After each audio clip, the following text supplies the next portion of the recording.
fuck out of bed, bitch. Go. That was Cricket, me, just like 10 minutes ago. Right. What's funny is I wasn't even like sleeping. I was just kind of laying there. And I knew I should have started the show at 4:30 because guess what? We started exactly at 4:30 today. So how about that?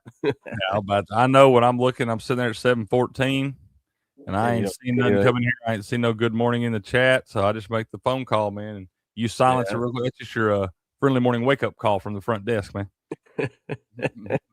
We're here. We're live. It's a Football Friday, ladies and gentlemen. Welcome back to Game On. This is a Sports Morning Espresso Shot. I am your host, Will, from Game On, and he's my wonderful front desk co-host, Cricket from sportsfix.locals.com. We're here to bring you the latest and greatest going on in the sports world. Here's what we got on the menu today.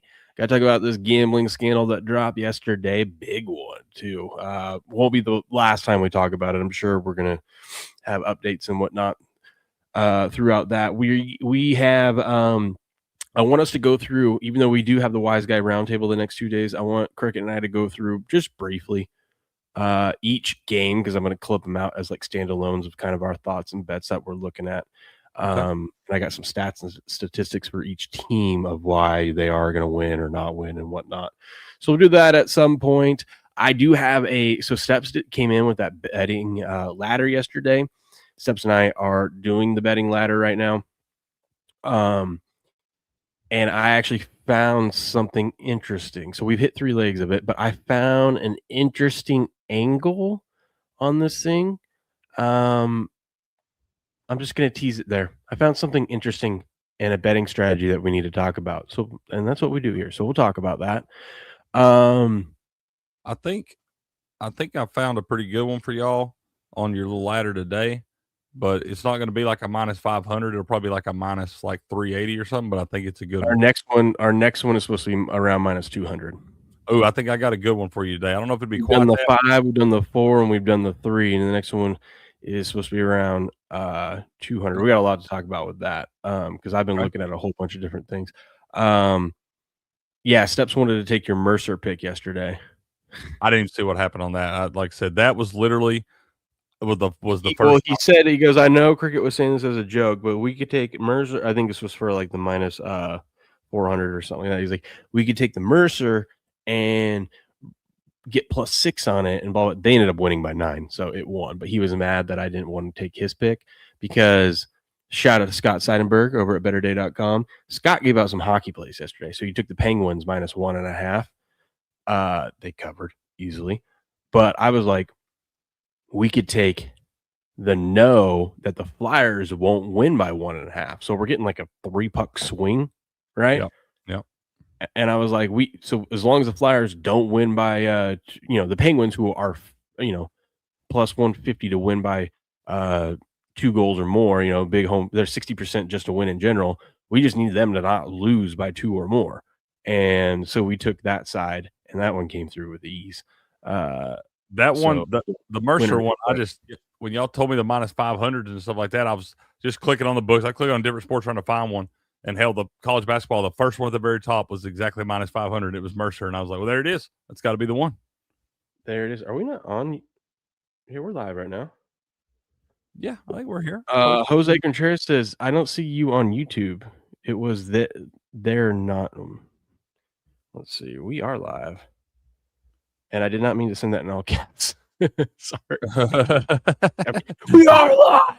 What are you talking about? You like that? You're like that. Here, let me send the link. Even though we enjoy having you here on Rumble instead, of course, but I get it. I seen you say Jose Contreras down there, and I was looking over at Jose Taco, and I was like, "Is that you, Jose? You man of many Joses?" Let me see. There's the link. Here it is. Let me send that. You know what's funny, Crick? You might want to do this too, by the way. So yesterday I went, and I don't know why, but I randomly thought about it. You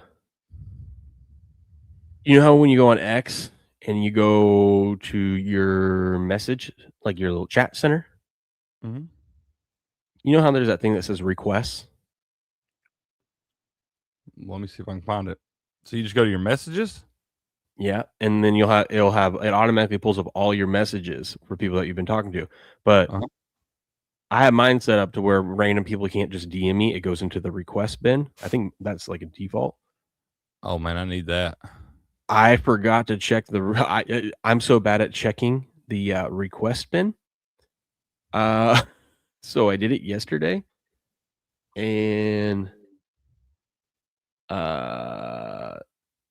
there was like Eric K was over there. Shout out to Eric K, mod for Sports Wars and whatnot. So he was over there. Cameron was over there. I had so many people message me over there that I was like, oh, I have, because it doesn't tell you. It doesn't like alert you that you have stuff over in your requests. So I need to know that. Know. Oh, I'm bad about checking it anyway, man. I totally missed that. Well, the guy that crushed it, Rarikraja, who crushed my ESPN against the spread pool this year and won it. Rakisha. He messaged me over there on January 4th and was like, "Hey, I won your picks in Pick'em," but I didn't see it, so I was like, "Oh shit!" Okay, so hey, glad I checked that because I would have never known. Golly, I just figured if you won the thing and I didn't know your handle, that you hop in the chat, watch the show, and would hop in the chat. But that's what I was saying. You should probably check it because you might have something there. Craig, I won your damn thing. I won the sports picks. I know. I'm looking down through here. You got me scrolling, looking to see if anybody, because like that one person was like ESPN fan or something. I was like, you got to reach out to me. So I need to double check this and see, make sure none of y'all have done that. Hell, I get weird ones, dude. I got one from like somebody. Oh yeah, it's like, hey, it says, hey, brother Cinny, it's your sister Lisa. Yeah. See, that's why I don't usually check it, because it's usually all spam. But or somebody won the lottery and they want to give you a bunch of money. Them. Yeah. So if you guys have tried to message me on there, I do apologize. That's how it's funny. I even found one from Julie when she first tried to reach out to us. Didn't see it. Yeah. Highlight Julie. Yeah, highlight Julie. I didn't see it at all. So I think the first time I saw her, she sent me an email. So glad she did that, because I didn't see her original. I started to say that's hard to find, because they get lost and you have so many different ones rolling through, especially we're in a couple of these group chats with football and stuff, and those things are flowing off all the time. It just keeps pushing stuff down. What's going on? Technical difficulty. What are y'all saying? What's happening out there? Chat, let us know. Are we live? Are we working? How's it going? Do we sound terrible or what?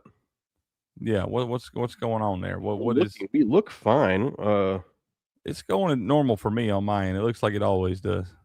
We look. Oh, let me check Rumble. Yeah, I need to check that too. Oh no, I think Rumble is the issue. On YouTube, we look fine. Rumble's working fine for me too. It's flowing along. Yeah. We're there. Jose says it's all good. Sporting says it's normal. Hey, maybe hopelessly maybe just restart your app and go back in or something. Oh yeah. All right, just making sure. All right. Let me say hello to everyone. Jose Tacos here. Good morning. What up, J Man? How we doing? Good morning.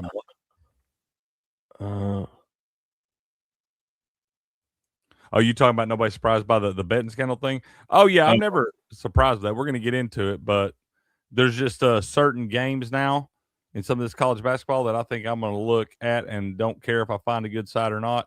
I think it's too fishy in some of them spots, man. So Steps was mad that I didn't take your Mercer thing, but I just told him, I go, dude, I don't like taking bets on one. You know me, I prefer pro sports in general. You do. I'm just I'm more of a pro bettor. I understand the pro game a lot. The randomness, I can pick out the randomness in pro games better. You get a lot of good angles on that stuff and different things. You are a better professional bettor. You do. But then I should have just told him, I go, look at this betting scandal that just came out, and you want to take Mercer, bro? I bet I'm looking at this list of these teams on this fucking indictment and shit, and I've bet on at least 5 of these damn teams in the last week. Hell, I bet on one of them last night, and it was a loser, and it's got me ready to get up in arms, man. I'm fired up. Morning, see, right? Jimmy said, "I'm just relieved I wasn't tripping." That's right. Yeah, Good right. morning. No, J-Man, yeah, that's another thing too. I was like, I gotta be just wearing the tinfoil lid and losing my mind here. It's just a bad day. The universe is against me. But now I know I've seen some fishy shit over the last 3 years that I'm like, hell, I probably just was on the wrong side of one of those damn fixed games. Good morning, Tubby Tank. Yeah, we gotta talk about the Dodgers too, dude. Jesus. Dude, I'm saying I don't know. I don't understand all that shit. How you can just keep deferring all this millions and billions of dollars. I mean, I didn't know there was a luxury tax in the MLB, but there is. You didn't know that? No, I thought you could just spend whatever you want. No, the Yankees pay that shit every year, dude. They wind up paying like 100 something million in luxury tax every year because they spend more than they're supposed to. They're paying like $50 million just for Kyle Tucker alone. The Dodgers a year. That happens every year. There's like teams like the Yankees and some of these bigger ones that try to spend a shit ton of money just because they got it, but that winds up costing them another 150 million because they got to pay that tax. Well, they said his contract is actually like paying him 124 million a year if you add in the luxury tax, like what it's going to cost him, or just him. And look, yes, Kyle Tucker, good baseball player, solid out there. He give you a good middle stick in the middle of the lineup and stuff. Solid defensively. I've never even heard of her. You never heard of Kyle Tucker? He played for the Astros, played for the Cubs. He's a solid player, good player. Ain't worth paying that much money over. I mean, 50 million, especially when you got to stretch the luxury tax over 100 million for that guy. He's going to bat about 289 next year. Probably give you like 30 home runs and about 90 RBIs. That ain't worth that much money. Well, to the Dodgers it is, because apparently, it just shows how much money gets brought in when you win a title. Dude, it's start winning multiple titles. Ridiculous how much they're on back to back right now, right? So they could go back to back to back. They're going for the three-peat. Yep. What up, Jamie? Year, but yeah. Jamie's here. Grass Guys is in the house. Jose Contreras is here. Hopelessly Persistent. Good morning. Sporting's here. King Sandwich. Rumble is working as well as Rumble does on an iPhone. 3 out of 5 stars. It has its moments. All the apps have their moments at times. I mean, I will say the best out there for consistency and the best quality product is YouTube when it comes to like apps and performance. It's just they've been around the longest. They do it right. Rumble is growing and getting there though. And we love Rumble. What up, David? How we doing? Username here. Anybody know a good lawyer? We should file a class action lawsuit. I don't think you're gonna get shit from these guys, man. I know a guy though. If there was ever a chance for us to win it, I know a guy. Like Denzel, what movie is that? He's in when he's that God, what movie is that? I think it's with Mark Wahlberg where he's like that drug dealer and they go back. Oh, it's like Two Guns. Is that Two Guns? Yeah, Two Guns. Two Guns. Yeah. Where they go to like down in Mexico and he's like he shoots the chickens' heads off. Mark Wahlberg does and stuff. They're like he doesn't like guns or something. He shoots all the chickens' heads off. Yeah. He's like, don't. That's an underrated one, man. Underrated one. Yeah. And yes, sir. You never rob a bank with got the best donut shop across the street in whatever county it was, right? Yeah. That is an underrated movie, man. Uncle Bob, that's right. Jubiverse, good morning. Says Kick is also really awesome. Yeah, a lot of people like Kick. We are live on Kick too, by the way. We just always get spam bots over there. We are growing on Kick though. Like we're slowly getting there. Kicks and Twitches and Rumbles. Oh my. Yep, you keep 95% of your revenue on Kick and 100% of your channel subscriptions revenue on Kick. Yes, you keep 100% of whatever someone sends you to your Rumble wallet. How about that? Go download the Rumble wallet today. Booyah. Man, I've noticed that on Rumble, dude, I must be coming up in the world in the Sports Picks channel, man. I've made it up to where I'm making about, it's like 50 cents a show or something, anywhere between like 32 cents and 48 cents. But hey, we're heading in the right direction, baby. Yeah, we're growing, baby. That's what I'm talking about. Everybody's money's green. Everybody. Okay, so you want to talk about, man, we got a lot of random stories today. A lot of random stories. I know you want to talk about this one first, so let me pull it up. Let's pull it up.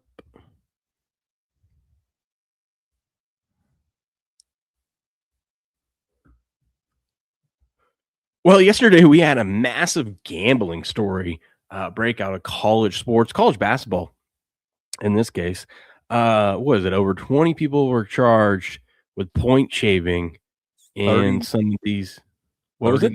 39, 39 players on 17 NCAA Division I teams. Damn. And these are like the lower tier schools and whatnot. But Crick, I'll let you talk about like what's going on with this because you've read up on it more than I have. But I have a few things to say as well about this scandal. Well, it said the first paragraph of this article, Carrillo lays out for you. It says college basketball point shaving scheme involving more than 39 players on 17 NCAA Division I teams resulted in dozens of games in previous 2 seasons being fixed by a gambling ring that included a former NBA player, according to the federal indictment unsealed Thursday in the Eastern District of Pennsylvania. 20 of the 26 defendants played college basketball during the 2023-2024 or 2024-2025 seasons, according to the indictment. 4 of the players charged, Simeon Cottle, Carlos Hart, Camion Shell, and Omar Caresi, have played for their current teams in the past week, bro. And that the one guy, Simeon Cottle, there is still playing for Kennesaw State. He played for Kennesaw State in the same year. And if you look at his stats, bro, based off the 4 years, the last 2 seasons, that guy shot 86.7% from the free throw line. That year that all these allegations are tied to, he shot, was it like 73.1%? It was like a 15% difference. It was like his highest turnover margin. But then the next year, I think there's probably some games from that guy you need to investigate last year because he had nearly double the turnovers in that season than he did the year before, and the minutes didn't take a big jump up. You look at the other guys there in that 2023-2024 season, there's a stat line, either turnovers or free throw percentage or 3-point percentage, that is drastically down from what they've shot in their career.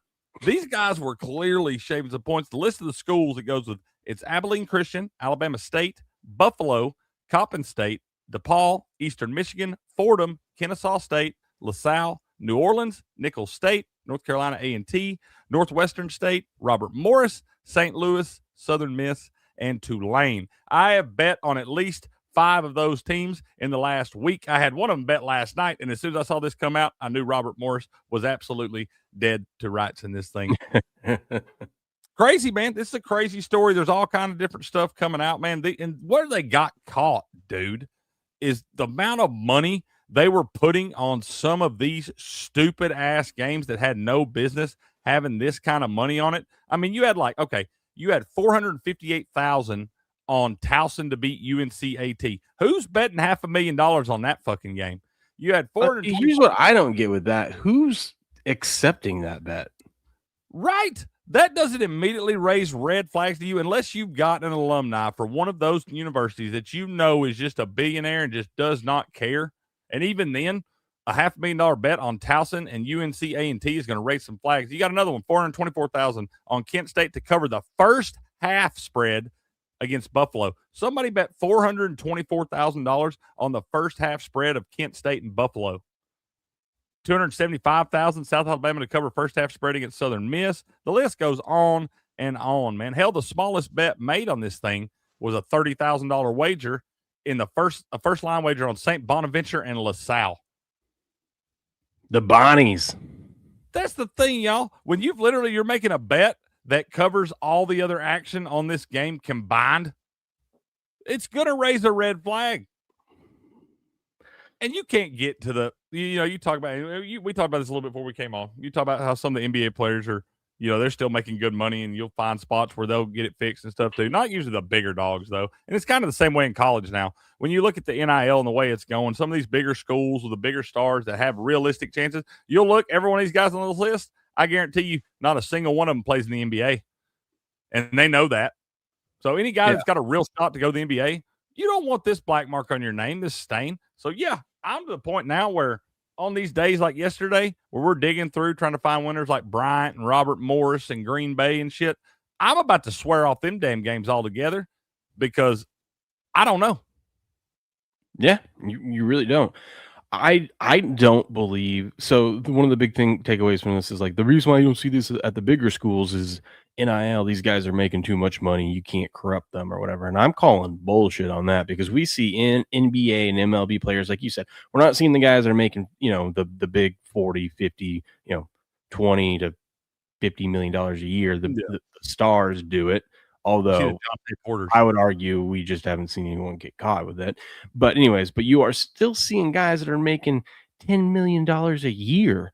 Throw a wild pitch to make $7,000. You know what I mean? Like we're seeing some dude, you were set to make $8 million this year, and you're throwing wild pitches for $8,000. Like, what are we doing? So I don't believe that this isn't happening at the D1 upper level schools. Because all these college investigations that have come out, they're all with the smaller schools, and I'm like, man, I feel like it is happening. Maybe not at a large scale, maybe not with the star players, but I guarantee you it's happening. It just feels like they're being protected a little bit. And you also got to understand that there are nearly 370 teams in college basketball now. And y'all see every night we got anywhere from 40 to 50 games on some of them big days and stuff like that. It's hard for everybody to track all that shit and be able to watch every one of them damn games and whatnot. But there's clearly something to, and you talk about those guys hell in the NBA, the guys that wind up are still making 10 million. Usually those guys getting big gambling debts of their own. And that's why they have to repay these favors, is because they got a big chunk of change. And maybe some of these kids are doing that too. But I would just think, if you're not already making a bunch of money, like if you got a bunch of money, you're making $10 million a year, you're kind of like, okay, I can afford to lose a little bit, yada. And then it gets out of control real quick. Most of these kids don't have that kind of money to really get in that spot. But at the same time, I think they're sitting in their damn dorm room eating ramen noodles while the rest of the team's out eating filet mignon and shit. And they're like, you know what? Fuck this. I work as hard as they do every single day. I go up there and get up 5 a.m., go to the practice. I run the suicides, keep my grades up, all that. I deserve a little change too. But yeah, Grass Guy makes a good point. So maybe they have dirt on these players to force them to shave points. That could be it too. Jose Taco makes another great point. That's how sports betting ruins it for people that love sports betting. I just hope, that's the main thing I hope about this, is I hope with these investigations we don't get some stupid, you start letting politicians get involved in this, and then we get stupid laws made, and then they start banning shit like this. Like, you could make the laws, you could ban it, this stuff's still going to happen, so let's not overreact. Okay. The system's working. We're catching the people that are doing it. You start adding in these protective layers and laws, it's going to make it harder to actually catch these guys, in my opinion.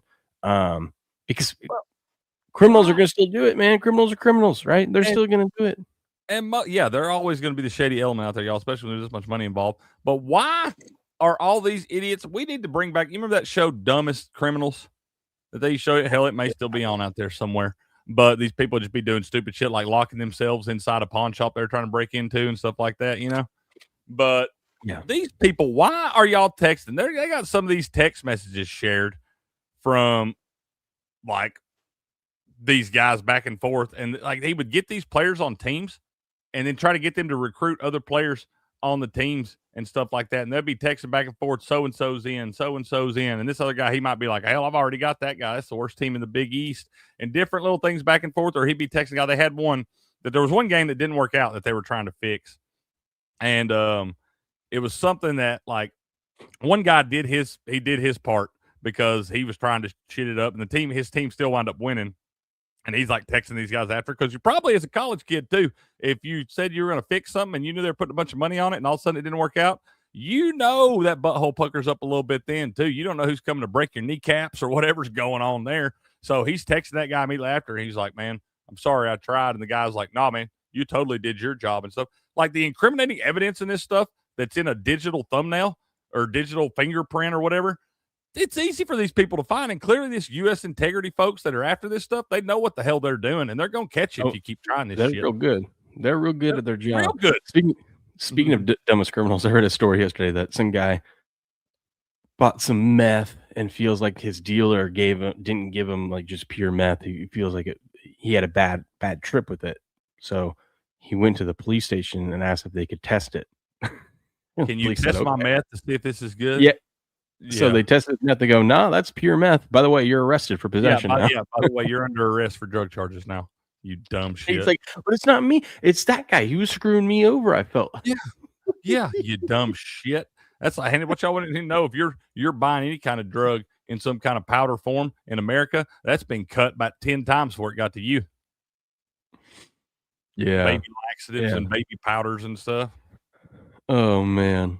Yeah, we'll see what happens with this. I think the system's working how it's supposed to work. These guys are getting caught. And something like this massive one where there's 39 players, this is gonna slow it down. This is gonna help deter some players away from this. I hope they find the people at the top of this and they throw the damn book at them. Give them 30 fucking years, dude, because the amount of money you're stealing or whatever, it might as well be armed robbery because you're going in with these young kids and stuff. You may not have a gun or a weapon on you, but you're out there and all you got to do is say a few things like, oh, it's hard to play basketball with a broken leg, or you can't shoot a basketball if your throwing hand's been smashed by a hammer and shit Or like they know that. where your family lives. They know everything about you, dude. This day and age, they can go find that stuff and they get these guys locked in and they act like their best friend. It's usually a harmless conversation. It starts to act like their best friend, and they usually wind up getting in a spot. Now they can blackmail them, and the thing starts to spiral out of control real quick. And you got a lot of young kids that are kind of not very smart anyway because they're 18, 19-year-old fucking kids, and just nobody's that smart at that age. And all of a sudden, they're in a real bad spot, and they don't know who they can tell or where they can turn. And usually it's how it winds up spiraling out of control because you get one or two guys that wind up being like, oh, I don't want to do this anymore. And they'll tell somebody, and it kind of unravels after that. But these pieces of shit get whatever they deserve, man. But the mob, well, those people, like we were talking about beforehand. It's just like that guy, what was it, quarterback Kingpin or something like that on Netflix, that documentary. Cocaine quarterback from USC. Cocaine quarterback, that's what it is. This is a football player. He wasn't a starter or anything like that, but he was on the USC football team during the Pete Carroll heydays when they're winning national titles and whatnot. And he was on the team basically because he was a team drug dealer. And you just see how he got caught up. He was like a badass volleyball player or something. Like he's a really good athlete, badass volleyball player, and they gave him a shot, and then he became the guy. They were like, if you need something, you got to go see so and so, and he had everything, man. They called him Doctor something. Yeah. So and then he ends up he just was doing a favor. He was just like, this guy offered me $500,000 to go pick up a bag of drugs and bring it across the border. Dude, and you don't realize, especially as a young kid, that because he talks about it, he was like, man, all my friends on the team were going to the NFL and stuff. I knew they had futures and whatnot. He's like, I just didn't know what I was going to do. And it's like, you go one time, you make like $500,000 for picking up a bag and moving it somewhere else. You're like, damn, I could make a living doing this. Mm-hmm. Easy to next do.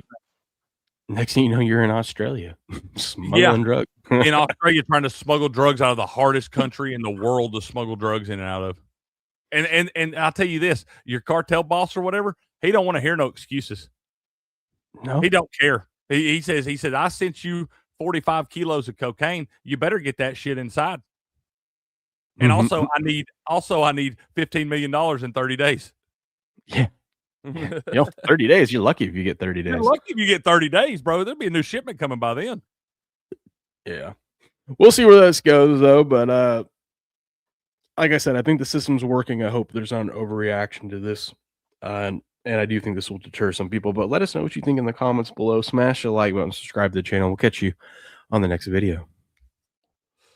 But yeah. I'm telling you, man, I was just looking back at some of that stuff, and I was like, you know what? I'm just curious. I want to go check some of these stats from that season. And I'm telling you, on some of the guys mentioned in this thing, you look at 2023 and 2024, by far their worst seasons in some key statistical categories. Madness. Good morning, SD. Double Tap says, Will, you guys need to put out the list of the college basketball teams that were caught up in the scandal. I'm like, we're talking about it on the show right now. Oh, yeah. I mean, there's a bunch of different ones. The teams, like I said, I told you the team. You can go on ESPN, y'all, and look at the article. The article is one of the top articles on the headlines there. You can go check that out, but it'll lay it out for you. It's a pretty good article. Got all the teams listed. Got a couple different instances listed. Like I said, that one instance that was where they lost one, the dude said, it was like, okay, it says Metcalf, whoever that guy is, I guess one of the investigators, described the scheme as very successful despite the fact some of the attempts to fix games did not pan out. For instance, Fairley, Hennon, and others wagered at least $195,000 that Fordham would not cover the spread against Duquesne. How you get that bet down? I don't know how. Fordham against Duquesne, dude, on February 23rd, 2024. According to the indictment, Fordham forward Elijah Gray and an unnamed teammate allegedly attempted to underperform, but the Rams still won the game. Afterward, Gray allegedly texted Smith, I tried, adding that Duquesne did not play well. Smith allegedly responded, you did your job for sure. So they've got all these text messages back and forth, just straight up laying it out, incriminating the shit out of themselves. That is wild. Yeah, I the only way you get that bet down is you've already you must have an established account that is used to making you got to build your way up. You can't just walk in to any book, especially online, but sportsbook and just lay that kind of money down. They won't these take it. Sportsbook just won't take it from a random person, right?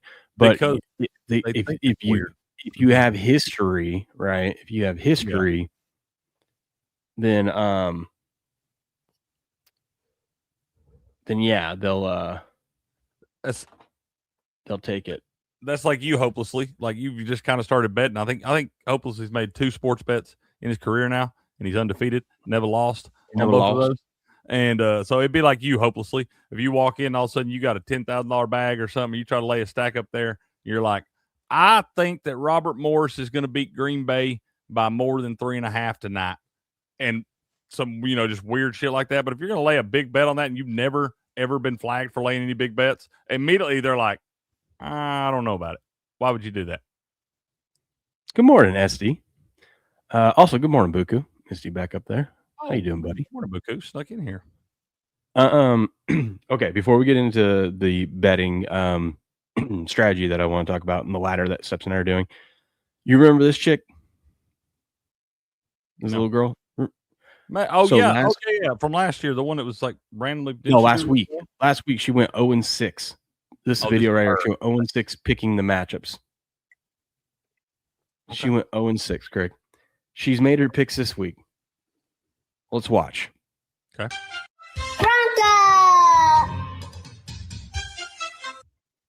Okay, I'm gonna cut the sound because YouTube will probably hit us for that one.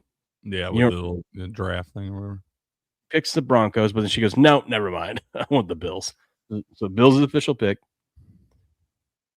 Then she goes 49ers. God, she's gonna lose them all again. Patriots. Ooh. Rams. Bears. Crick, this little girl went 0-6 last week. She made 4 picks for this weekend. Yeah, she went 0-6 supporting, not 6-0. Yeah. She picked all the teams that I picked this weekend.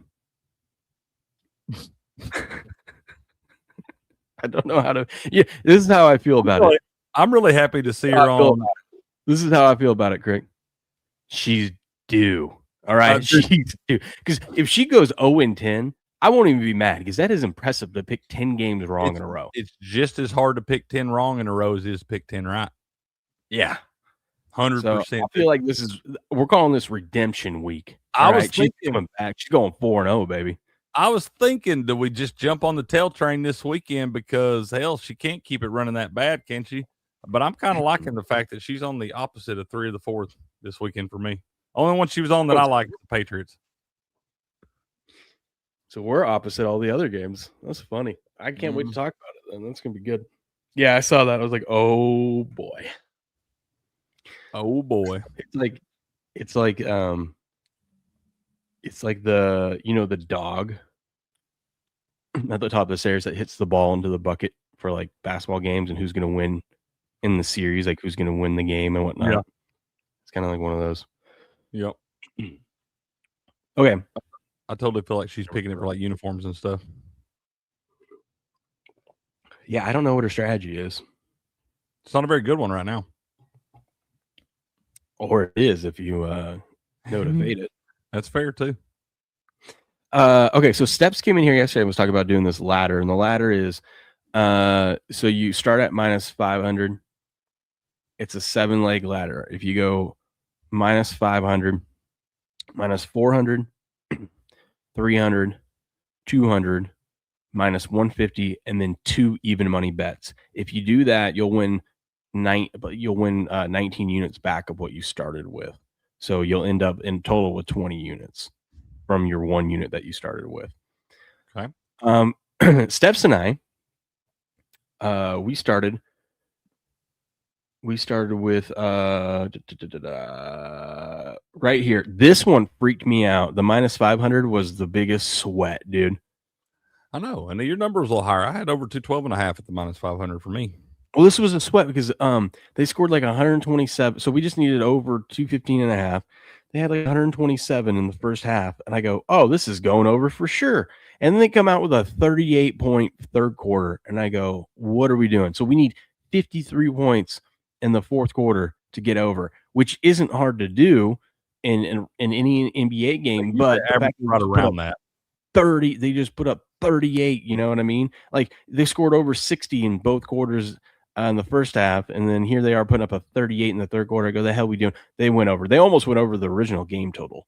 So they I think actually 229. I think the books probably lit up on that thing because they were talking about how all those games trend over and everything, and they wound up moving it down. It was at 229.5, and they moved it down to 228.5. And I feel like they moved it down to 228.5, and I feel like that. I feel like nobody bet that over 228.5 to get the win there. So I feel like they beat everybody.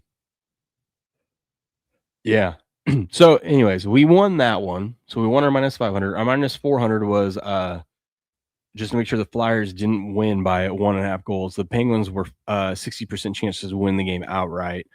Shout out to Scott Seidenberg again over on Better Day. He gave out 2 hockey plays. This was one of them yesterday. Both of them cashed. Steps wanted to go with your Mercer pick, but I was like, dude, I got a hockey guy.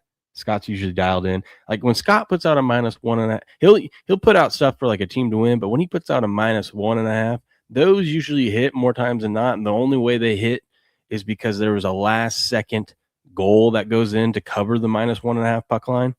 You know what I mean? I hate those. But I'm like, that's fine because we still win. We just got to make sure the underdog doesn't win by 2 goals or more. So we won that one.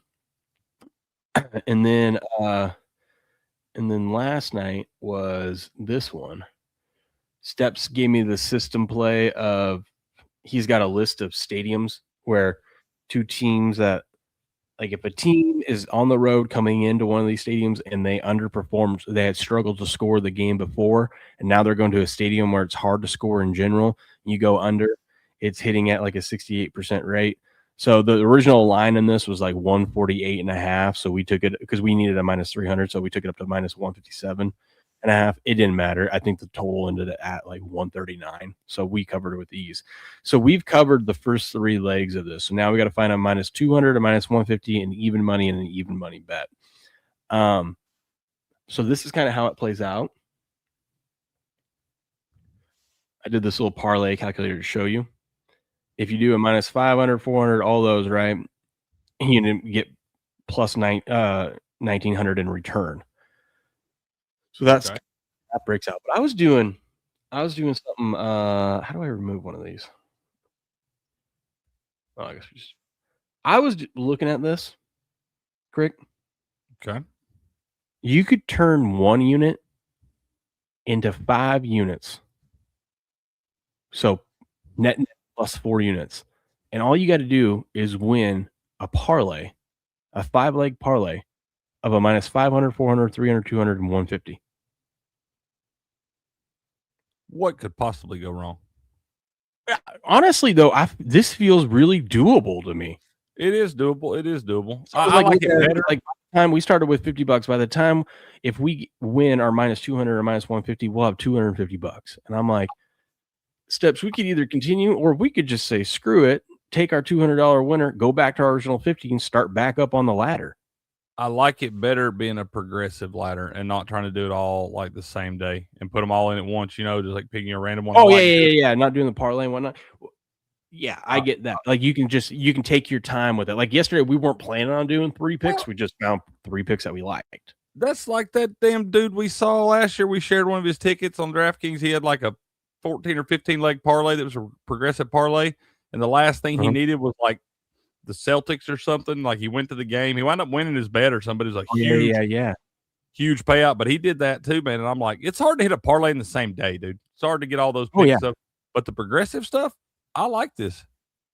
Yeah, because Steps wanted to do like, hey, if we can knock out some of these legs, then the last few legs that we need, we can use those for the football games this weekend. And I'm like, yeah, that's a good idea. We need anything less than minus 300. So like a minus 265 would work, or does it have to be all the way down to like a minus 200? We've been, because on Calci you can't fully get there sometimes. So like our minus 300 was like actually like a minus 315. Okay. Roughly in the ballpark. is how we've been doing it. Okay. You know? Okay. Fair enough. But I'm sitting here thinking, Craig, maybe we don't try to go all the way to the, plus 1900. Maybe we just get down to the minus 150 and then we just take our winnings and we start back over. That would be the smart thing to do. It's tough to hit 2 even money bets in a row.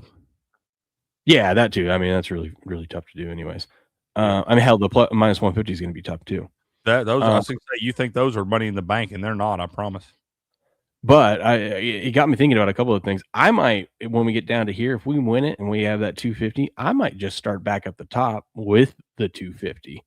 Because then think about it. You start with 250. If you can make it through the ladder again, that 250 becomes, you plus 4 units coming back to you. So 5 units total. I mean, that's 1,500. I feel like that's easier. I feel like that's easier to do than try to get to 1,000 by hitting 2 even money bets in a row. Yeah. Yeah. I think I might have you a minus 250 today if that qualifies. Well, okay, we'll see. We'll get to that. But the other thing that I was thinking about, Crick, it doesn't matter where you start in this ladder. You also don't have to go in order. So what I was thinking was like, dude, you know what? If you're going to start your ladder, why don't you start your ladder with a minus 150? Get the hardest one out of the way. Because this is a parlay, right? It doesn't matter what order you get in. I'm with it. Will the odds still? I mean, I guess they'd have to work out the same way. It all pays out no matter what you do. No matter if you started in reverse and you went minus 150 all the way up to your last bet minus 500, you'll end with the same amount. I would start with the low end then, because you don't want to be having all that big time money on like the minus 150 or something like that. I guess it's just harder. So I'm thinking about like, let's start at the minus 150. You hit that one because then if you lose it, like you don't feel bad. You started with the whatever your starting point was. Like us is $50. It's like, okay, we lost our $50 on the minus 150. But if you're sitting there and you lose your $200 or whatever on the minus 150, you feel like shit. You know what I mean? Mm-hmm. Exactly. I like it.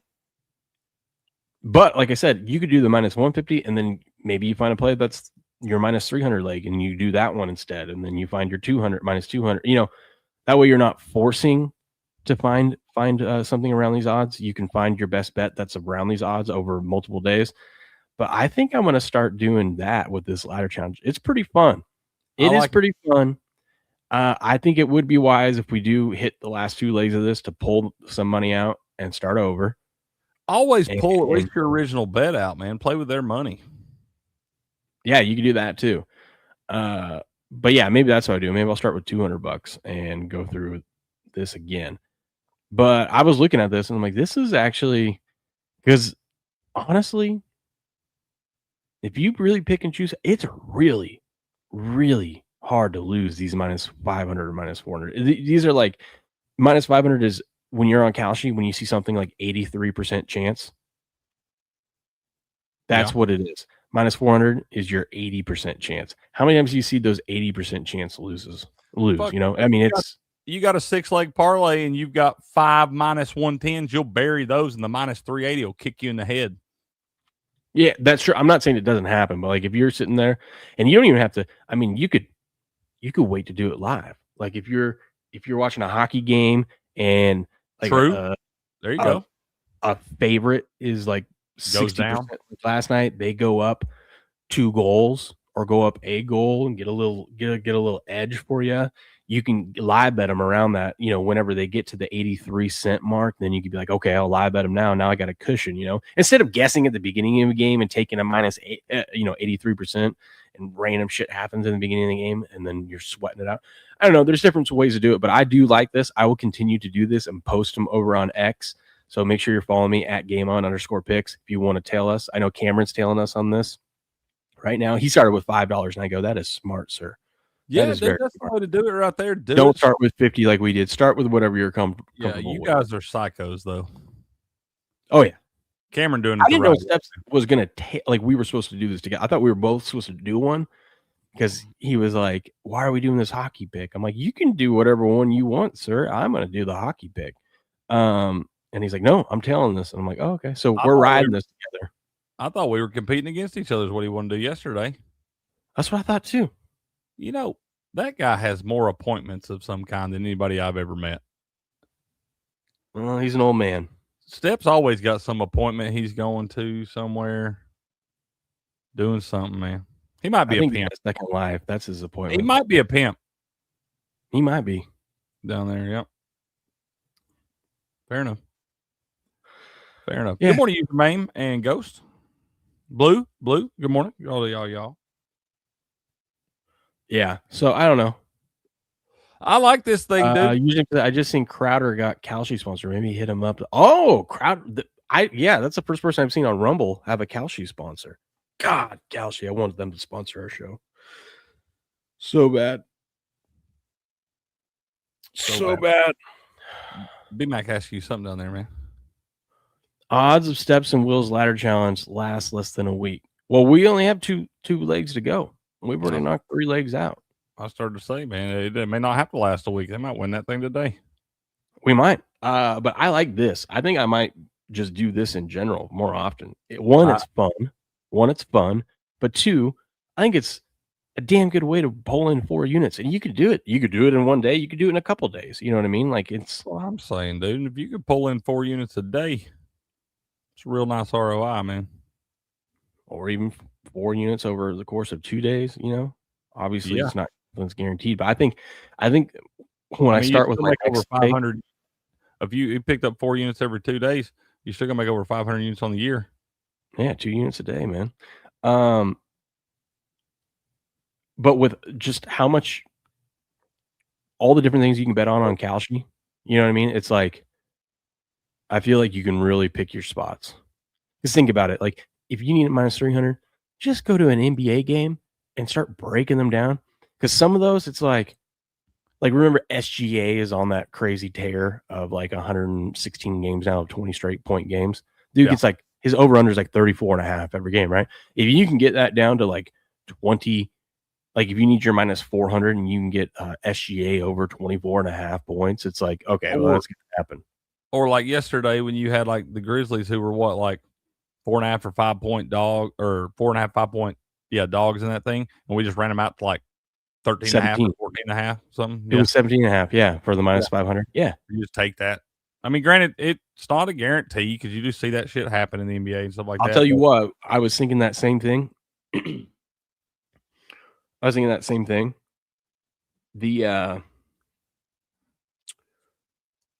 in the NBA, I would caution people, don't take the slight favorite. Like if someone's like a 3-point favorite, don't take them to like plus 10, to get your minus 500 or whatever, because I feel like you want to stretch it out.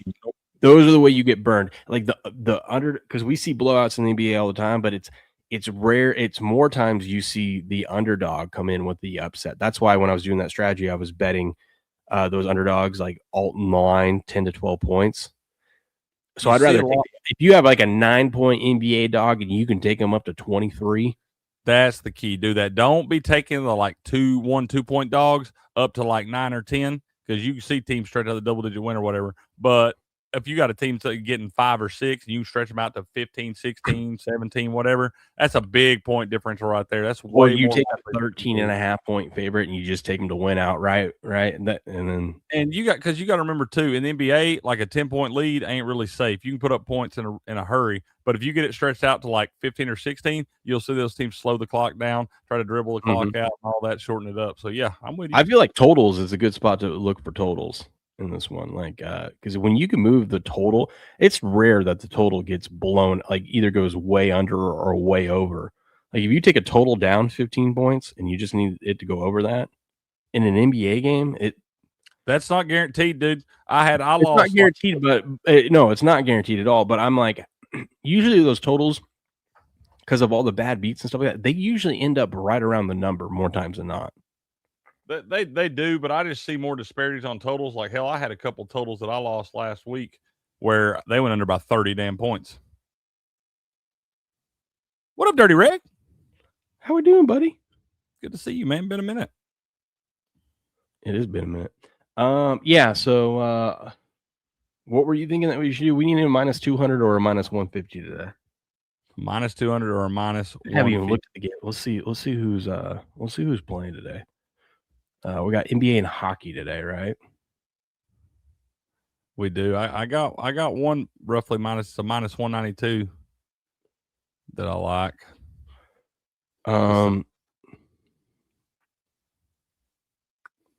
Let's see. Get it to minus 200. Well, I mean, do you think the temperature in LA today could at least get to 75? Shit, I ain't got no idea, dude. Based off what it is here, no way. I know it's a lot different in Chattanooga, Tennessee than LA, but it's colder than damn it outside right now. One thing I'll say about this ladder, I'd rather do it this way and grind it out and find these favorites than it's really hard. And I love doing it, but it's really hard to continuously bet those plus 600 to plus 800 long shots. And yeah, you only have to hit a few, but it is so damn hard and stressful. I've got you one. Who you liking? Florida Panthers plus 1.5 goals at the Carolina Hurricanes minus 192. Florida Panthers plus 1.5 goals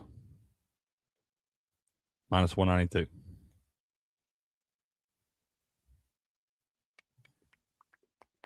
And I think Florida might win that game straight up today.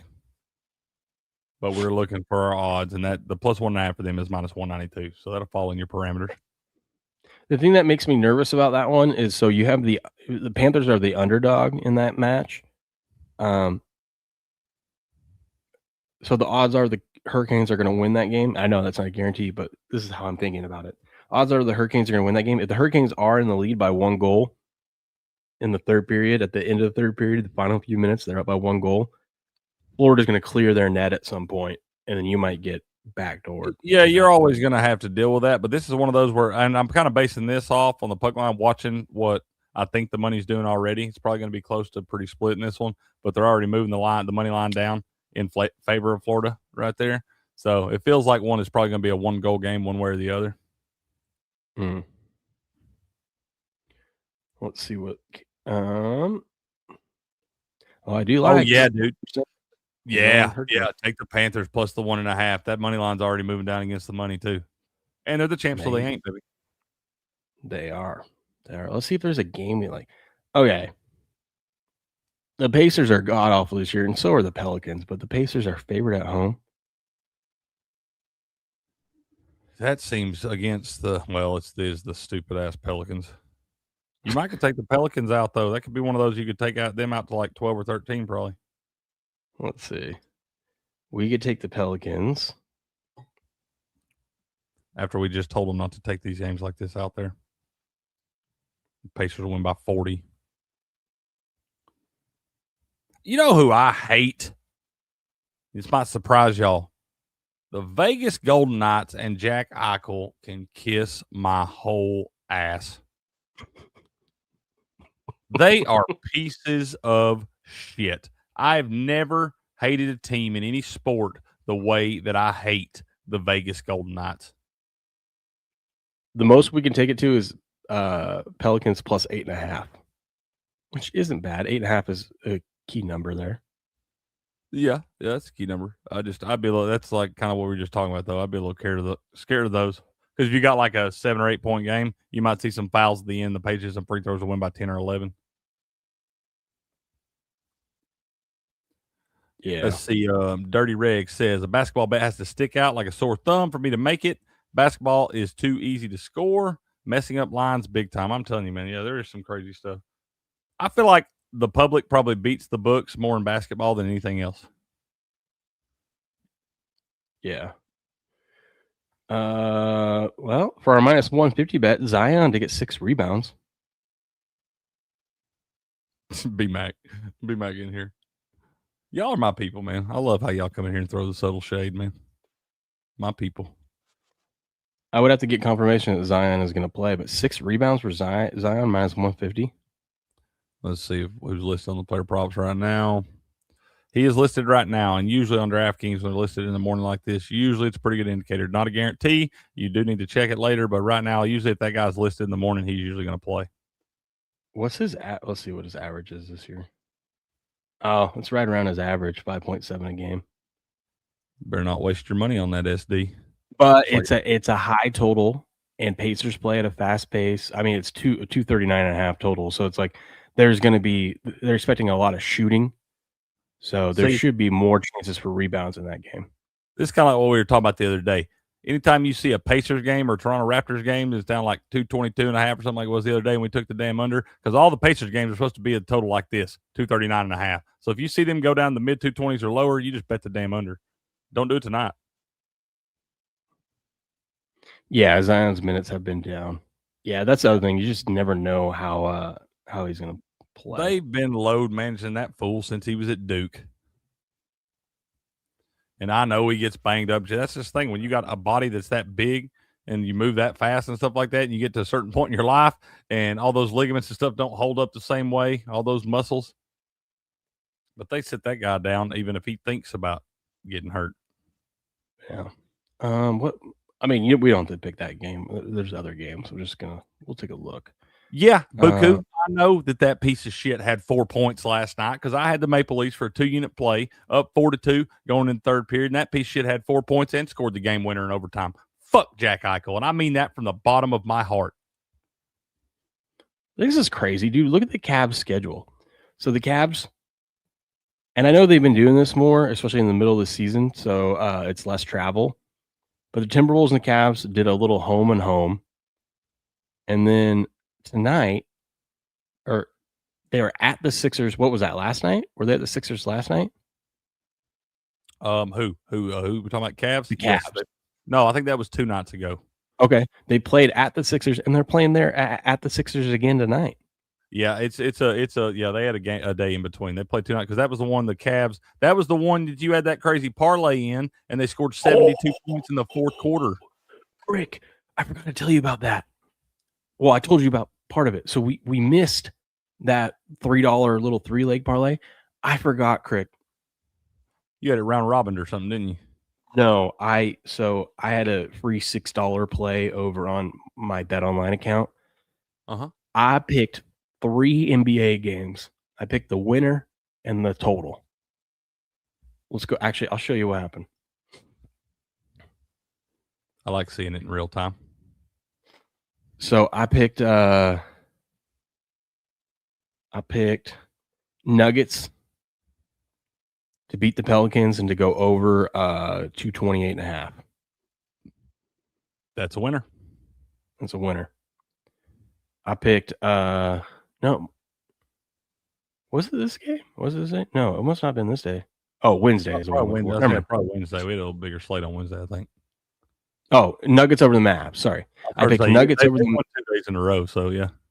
Yeah, I picked the Nuggets over the Mavs and over it was 224.5. So winner. Right? Yep. I had Raptors against the Pacers and to go under 221.5. Winner. It was a $6 parlay, by the way. Okay. I had the Cavs to cover the -2.5 and to stay under 235.5. I know, dude. That's the one that got you twice then. Because they scored 72 points in the fourth quarter. They didn't score 72. Let's say and that game goes under and I win it. That $6 6-leg parlay was to win 350. I started saying the other one you had was around the same as cost you about $800 on them stupid ass. No, the other one was only to win like $35. $3 to win $35 because it was only a 3-legger. But you had the one that was for a couple $100. That's the one I won. Oh, okay. I got you. Yeah. The other one was just a fun $3. It was like Cavs under and Mitchell to go over his threes. Oh yeah, 3 to win 35. Yeah. So I was like, oh well, whatever, not a big deal. But I forgot about the other one. I went and looked. 5 out of the 6 leagues hit that 72-point fucking fourth quarter, Crick. 350 bones.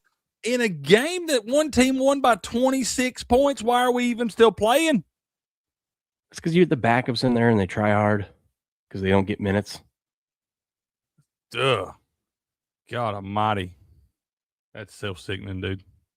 And then we were on the right side of one of those that night too because we had to have that under come through and they only scored 44 in the fourth. So it giveth and it taketh away. Take away, but I was like, dude, I get those free bets, it's free, like anywhere from $6 to $11, and I usually put them in fun parlays like that. And it just sucks when it comes one leg. That would have been sweet to nail the side and total in 3 NBA games. That dude, I don't even like betting the side and total in one game. It's really hard to do it in 3 of them. Son of a bitch, Crick. Son of a bitch. You didn't have nothing nice, dude. All right, let's get into. I got some more stories, and then we're gonna get into those NFL games. God, today's gonna be an interesting day, Crick. I'm gonna be watching the kids like most of the day today because my wife's got she's got to go in for that colonoscopy check. So her my father-in-law had colon cancer, pretty severely, almost died from it in his like 40s. So you got a history of it in her family, yeah. Well, yeah. So all the kids had to start doing it like when they hit their mid-20s. They had to start doing it every few years. She have to drink all that stuff last night? Oh yeah, dude, that stuff's brutal. I've watched my dad have to do that before. Boy, you can't even get comfy on the couch before that keeps rolling through. No. So it was interesting, but yeah, she's got to go. Yeah, she's like, "Hey, I need my prep stuff. Can you bring that home?" I'm like, yeah, sure. Have fun with this. Yeah, that shit's rough, dude. Yeah, but she hasn't. So she's a little overdue for it because, like, I remember because like last time she got it was like right before we got married. Not right before, but like 6 months or so before. So I remember that because that was the first time I obviously heard about it. I was like, oh, you got to do that. Well, she hasn't been checked since then, and she's supposed to get checked every 3 to 5 years, I think. She hasn't been checked since then because we bust out a bunch of kids.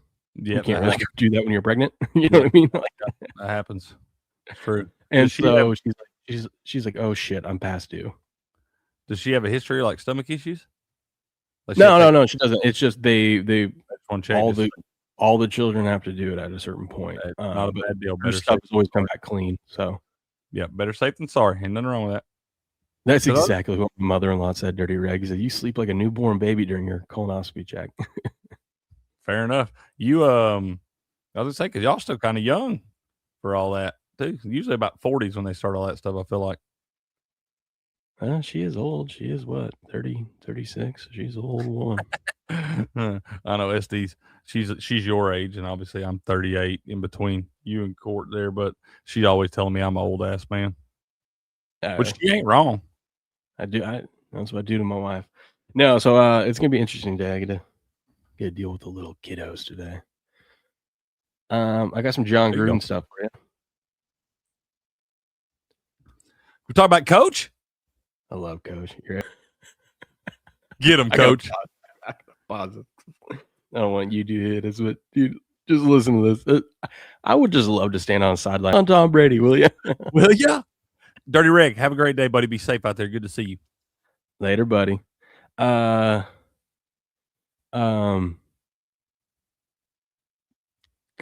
you imagine being these refs and just having to be yelled by Gruden? These refs actually keep their composure so well.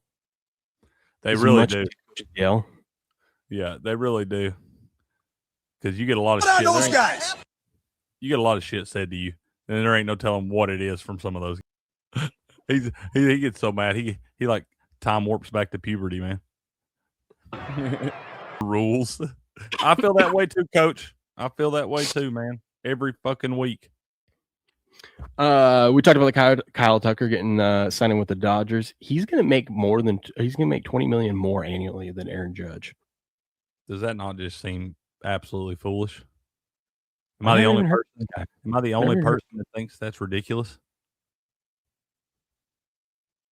Hey, go get your money, man. If they're going to pay you for it, go get it. Yeah, I mean, if they're going to give it to you, take it. Yeah, cool and everything. But the fact that Aaron Judge has been in the MVP race for the last half decade now, every single season, won a couple of them and shit, and we're just going to pay that guy $20 million more when I know Kyle Tucker's a good baseball player. I know he is. But I'm telling you, I don't think Kyle Tucker's a Hall of Famer when it's all said and done. I do think Aaron Judge is. I think what's wild is he has an option. So it's a 4-year, $240 million. He has an opt-out option after the second year. Why would you opt out of $120 million? I don't even know why you'd even give him that option. You got a good agent. It's true. So that's why you pay your agent that percentage fee right there. 100%. Yep. Andrew, or with the luxury tax, the Dodgers will be paying $126 million a season for Tucker, assuming no deferrals. That's more than 11 teams' entire payroll. The Dodgers? Yeah. When did he play with the Dodgers? Who? Tucker? He just signed with the Dodgers. Oh, I thought he signed with the Yankees. No, he signed. He signed with the Dodgers. My bad. Okay, I'm with you now. Yeah. So they're going to be paying 126 when you add in the luxury tax. That's crazy. With $30 million deferred, Kyle Tucker's 4-year, $240 million contract should come with a present-day tax hit of around $57 million. This means the Dodgers currently carry a projected $430 million tax payroll, $96 million more than second place Mets, and $313 more than the bottom-ranked Marlins. They're John Harbaugh's contract ahead of everybody else in luxury tax. Mm-hmm. Hey, didn't I call that right? I said it. I go, there's no numbers. I'm going to report it here first. He's getting a $100 million contract. Guess what came out a couple hours later? Is that what they gave him? They gave him $100 million. Man, that John Harbaugh was probably asked for 15, and he was sitting here watching the show yesterday morning, and he was like, "No, dude, they'll give me $20 million. Listen how mad that cricket guy is about this shit. Go ask for $20 million. I bet they'll do it." They did it. Bums. I've been retweeting so many random stuff. So, the Niners since 2003 have never lost in the divisional round. It's crazy. During the Shanahan era, I believe this is true. Maybe last year broke it, but Shanahan up until I think last year, if they made the playoffs, they never got they made it to the conference championship at minimum. So they either lost in the championship or they went to the Super Bowl. Very impressive. But they haven't lost in the divisional round. And now you're gonna give them a touchdown? That's what I'm saying. Too many points. Too many points. Hey, and the little girl picked Seahawks too, didn't she? No, she picked Niners. Oh shit. Okay. Yeah. Fair enough. So Nico Collins isn't going to play for the Texans this Sunday. Big injury to look out for the Texans. Trent Brown. Trent Brown. Trent Brown. I mean, their offensive line is already terrible, but he's the only good thing on it. Dude, I think it's going to be a tough. He has an ankle injury and hasn't practiced all week. Not a good sign. No, not a good sign. Even if he does be able to come back with ankle injury, be able to get that lateral movement and stuff like that, still ain't going to be that good. I think Texans in trouble. Now, I'm not saying the Patriots have that big of a pass rush or anything like that, but still, if you're anytime you lose one of your top offensive linemen, it makes that pass rush on the other side much better. Also, it's going to be cold, Crick, and we saw how Texans offense played in the cold last week. They did not play well. CJ Stroud fumbling the ball, and it's going to be colder, and now it's back-to-back weeks out in the cold. Those hits hurt a little bit more in the cold. Yeah. And let's remember, that defense scored 2 touchdowns in that game against the Steelers, and Drake May ain't going to do that. No, let's hope not. Another thing. I'm so proud of Mike Vrabel. He took a page out of the Bill Belichick coaching playbook. Did you hear what happened? I know you're going to tell me. I don't remember the guy's name. There's a defensive end that played for the Texans all season long. He wasn't a starter or anything. He was on the practice squad and then up on the active roster, in and out all season long, right? But he was with the organization all. They cut him last week. I don't know why they cut him, but the Texans cut him. Vrabel signed him to the practice squad. Said, come in here and tell us everything going on in the building. Yes. That is straight out of the Bill Belichick playbook. I'm telling you, dude, that is genius right there. You come up here and hang out with us. Yeah. Absolutely. Did that stop with the cold. Grass guy, the cold is a legit thing. Look at dome teams. I mean, there's a reason why I'm fading the Rams this week, even though I think they're the best roster and the best team. The Rams haven't played in a game in below 50 degrees all season long. They live in LA. It's 82 degrees in LA every day. Your body, you're human. When you go out and it's going to be, the wind chill is going to be 0 degrees. When you go out there, it's a shock to the system. I don't care who you are. I don't care how big of an athlete you are. Yeah, you can sit and you can put your Under Armour cold gears on and your little hoods and you wear your big jackets over your shoulder pads and all that shit and stuff too. But when you live most of your life in Houston, Texas, and you play inside, and now you got to go up to the Northeast and play in the frigid tundra, that affects people, Grass Guy. That is a very real thing. Look at fucking Tua. Yeah, and Grass Guy says fucking cheat. That's not cheating. That's just being smart. That's taking advantage of the Texans being stupid and cutting one of their players. That's not cheating at all. When that guy hits waivers, any one of those other 31 teams can claim that guy. It just so happens that 28 of them don't give a shit because they ain't playing no more. Mm-hmm. Drake May's been a favorite of 3 points or more in his or as a favorite of 3 points more in his career, 11-0 straight up.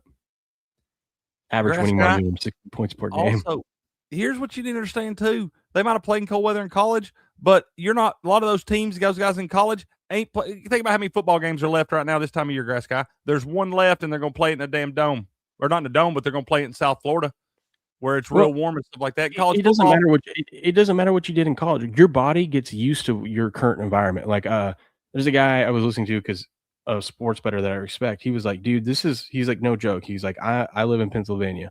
I went down to Florida for 10 days. It was hot as balls down there. When I got back up, he's like, it was in the 80s, humid as hell. And he goes, when I got back up to Pennsylvania, he goes, it took me 2 days for my body to because he's like, oh shit, it's cold up here. Like it's just, it doesn't matter if you played in college or not, or you lived your whole life up in the cold. Once you get used to where you're at. Yeah. And all these colleges, like I said, they play what, maybe 2, maybe 3 cold weather games a year for some of those Big Ten teams, stuff like that. But hell, you look at this year, it was unseasonably warm all the way into December in a lot of those spots. They were still playing in 60-degree weather and shit like that. And then when you get to the postseason, all the big games, those games are either played in dome or in a nice place like California or damn Arizona or Florida or all these places that got nice weather. The cold's a real damn thing. I'm convinced this guy is just trolling because he's been making posts and getting clicks off of it. Talking about how Tom Brady, if you take away his lucky rings, he's really not even that good. And that he's not the greatest of all time. He says Breeze, Mahomes, Peyton, Rodgers, Montana, and Marino all are just as good as Brady, if not better. Dude, Blue, Tom Brady went to college in Michigan. But also, Tom Brady spent his whole career in Foxborough. Like, you eventually get used to it. And right? once again, he came from Michigan. But that's where he played 4 years in college. Speaking of which, just to justify that stat even more, bad weather games for Stafford in his career: 1-8, 54.6% completion percentage, 14 touchdowns, 11 interceptions. One more time. Say it one more time. Stafford in bad weather games, like cold, rain, or snow: 1-8 in his career, 54% completion percentage, 14 touchdowns, 11 interceptions. It's supposed to be 18 degrees in Chicago with wind chill that brings it down to 0.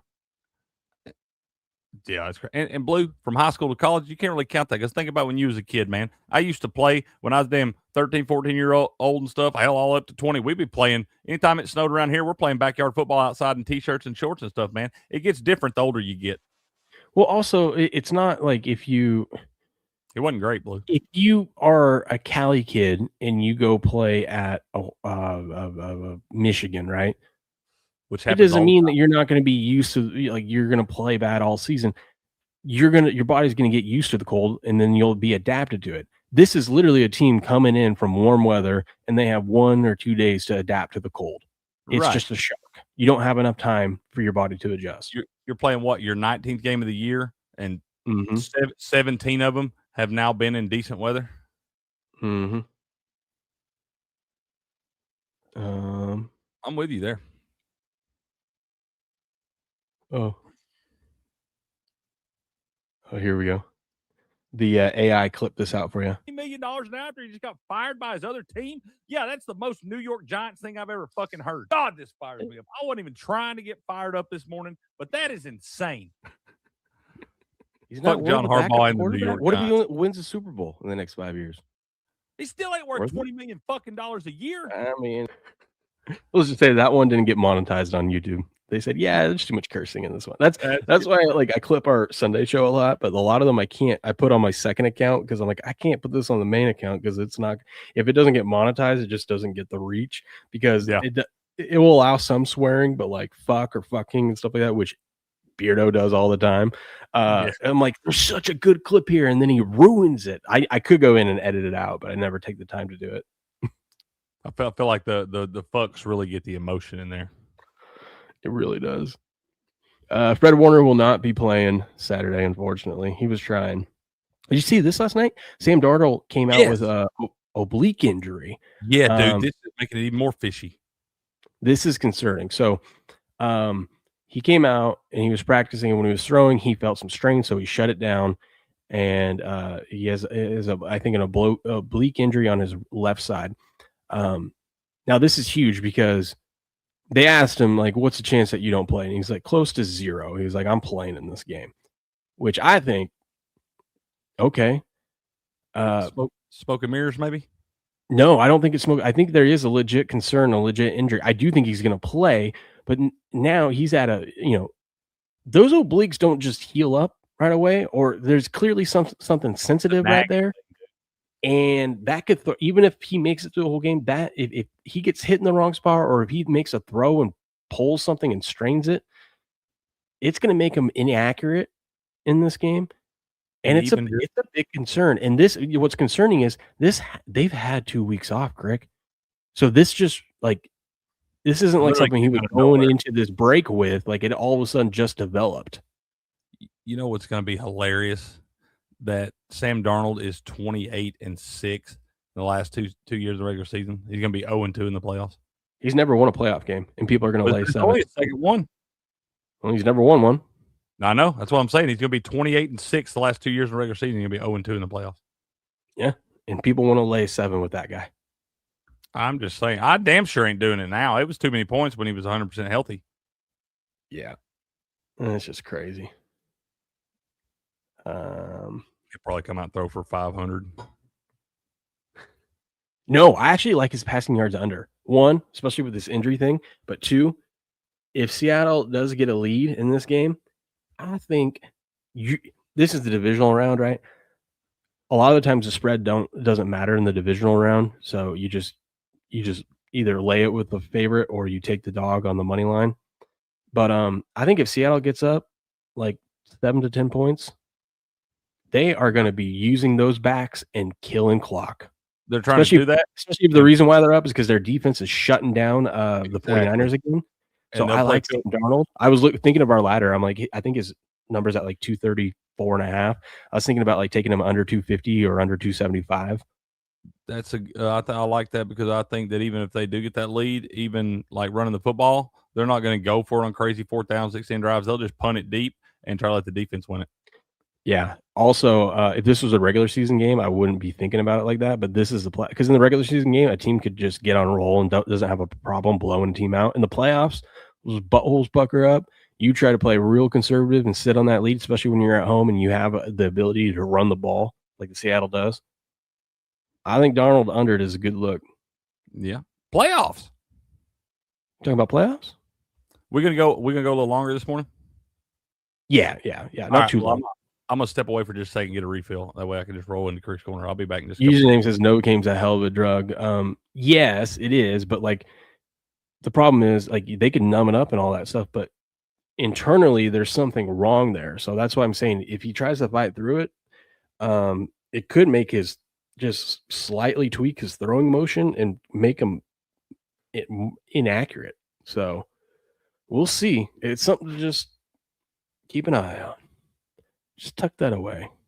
Ghost says Bears have to play 4 quarters. Yes, they do. Yes, they do.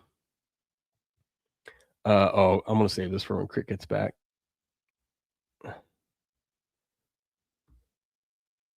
Belichick talking about Brady. Grass Guy's going to love this. Belichick shares 3 things that he saw in Tom Brady that made him great. His talent was okay, but he was very smart. He loved football, and and he worked extremely hard. Day after day after day after day, he just kept improving. Brady came in as a fourth-string quarterback, but talent wasn't what separated him. It was the love of the game, intelligence, and relentless work ethic. Talents get you notice, but these three things make you great. Love what you do. Make it more than a job. Make it your calling.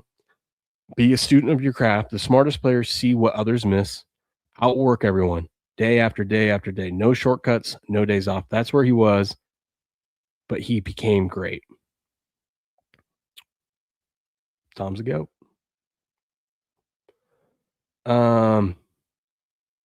So I thought the Giants were going to go and get a creative young offensive coordinator. I don't know, Grass Guy, how do you feel about this? The Giants are hiring Todd Monken as their OC. He's been Baltimore's OC for the past 3 seasons. I don't know about that. I got nothing against Todd Monken. I just thought they would go in a different direction. I'm curious of what Giants fans think about this.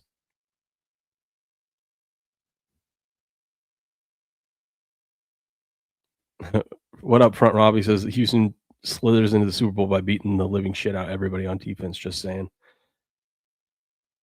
Listen, if the Patriots score 20 points, they're going to win the game. Just calling it now. Patriots score 20 points, they win the game. 28-10 is what I got for the game for the Pats. 28-10. I'm waiting for their team total to come out. Let me see if it's open yet on Kalshi. Football, pro football, Houston, New England. No freaking way. Kalshi now has first half winners, Crick. Has what? You can now predict the first half and the first half spread and the first half total. Oh my gosh. I've been waiting for them to do this. Good morning, Coco. But I was saying that they were talking about Front was talking about Houston's just going to beat everybody up on defense. If the Patriots score 20 points, they win this game. I think so. I could see it being like 21-16 or something. Yeah. What up, Coco? Dude, they have first half. You can take Patriots to win the first half by 6.5 at 30%. That's cool. They have first half totals. I don't love that. No, I don't. I'm just saying, like they have like a whole range of things here. That's awesome, dude. Yeah, dude. They have first half spread, first half totals, first half winner. Oh, they have ties, halftime ties, Crick. Oh, we've got those now? Yes. Yeah, dude. Let's go. That gets me excited. I'm waiting for on Kalshi for the team totals to come out because I'm going to take Patriots over 27.5. Have they been doing the team totals? Good morning, Miss Rach. Yeah, they do the team totals. Okay. What up, Feelings Offline? How we doing? Over on the kick side of things. Good morning. Just kicking around. Good morning, Rach. I was going to ask. I was waiting for Grass Guy. He must not be listening. He's out there. He's at the candy store. Those options. I am. He just back there cutting you out under his breath. Probably. But I want a Giants fan opinion. The Giants hired their OC. They just took the Ravens OC from the last 3 years, Todd Monken. I thought they were going to go a different direction. What the hell, dude? I thought that was weird. To me, that's a red flag. Yeah, I agreed with you 100%. So I thought they would have tried to at least go interview Mike McDaniels or something. I'm sorry, but what have you seen out of Todd Monken tell you that should be your guy? I mean, correct me if I'm wrong, but Ravens always been pretty much known for defense more so, right? Yeah, I mean, I guess because you got a mobile quarterback in Lamar, and you're kind of looking at the same thing with Jackson Dart. I don't know. Obviously Harbaugh knows him. I just thought they'd at least go interview some people. Grass Guy says, "What? It's Coco.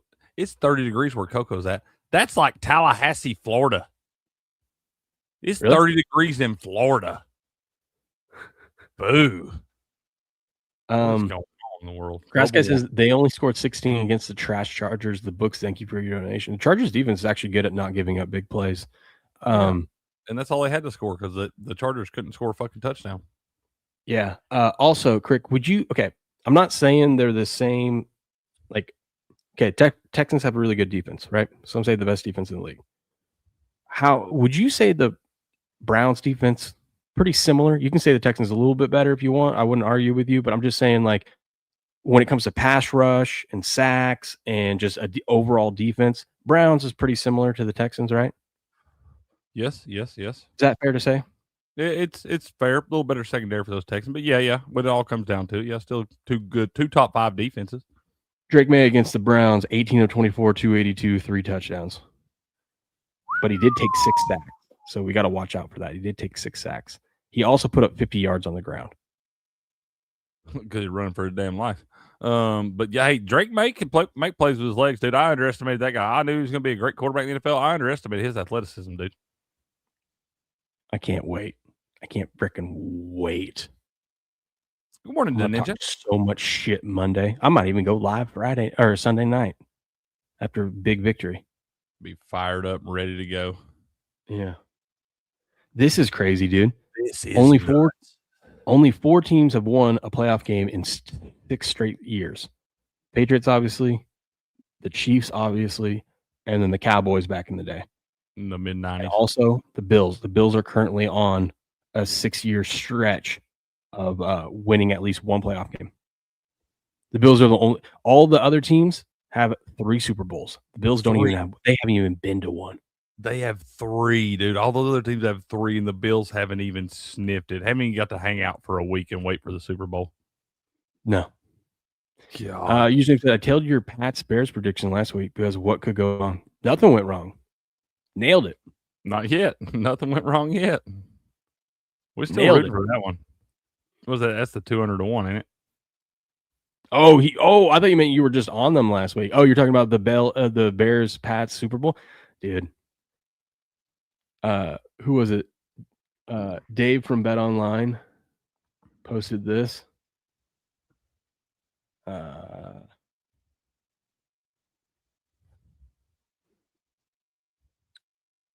Where is it at? You're right, SD. Drake, I'll tell you what, dude.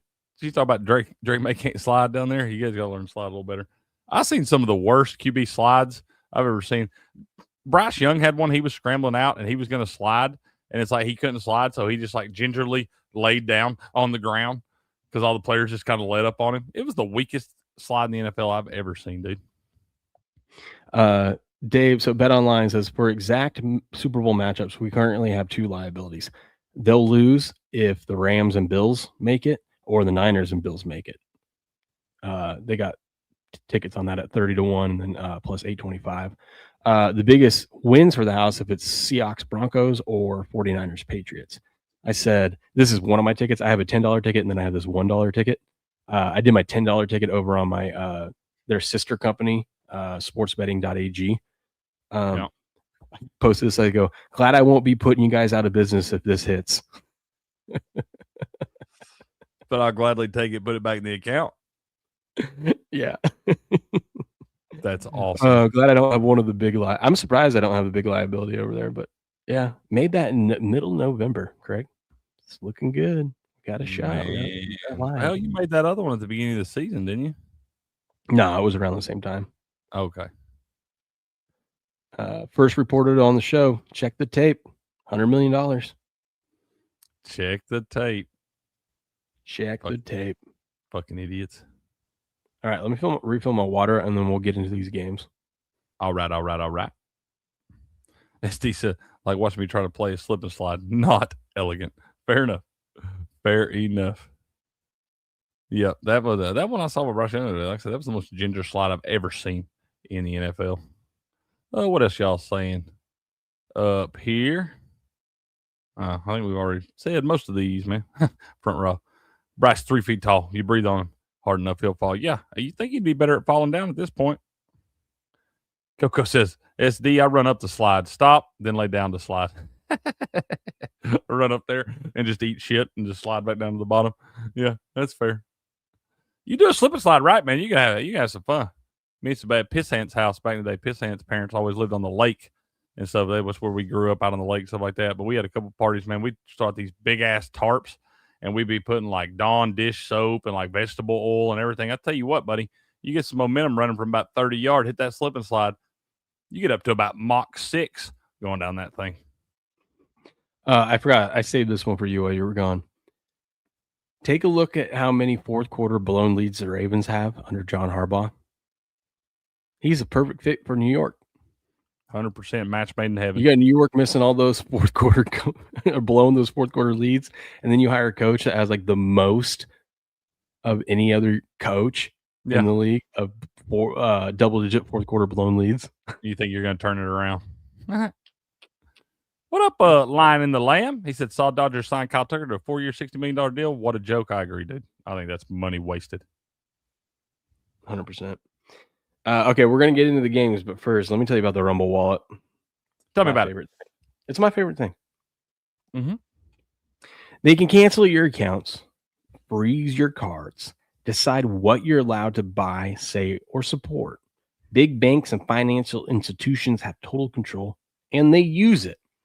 That's why financial independence matters more now than ever. Introducing the Rumble Wallet, a wallet built for real freedom. With Rumble Wallet, you control your money. Not a bank, not a government, not a tech company. Buy digital assets like Tether, Tether Gold, and Bitcoin in one secure place. No permission, no middleman, no cancel button. And when you want to support the creators you actually believe in, you can use your Rumble Wallet app to directly tip content creators securely, instantly, and without interference. They don't even have to be live. If you just like missed a show, but you really appreciate the show, or you just want to show some love to your favorite creator, you in the app, you just click it and send the tip.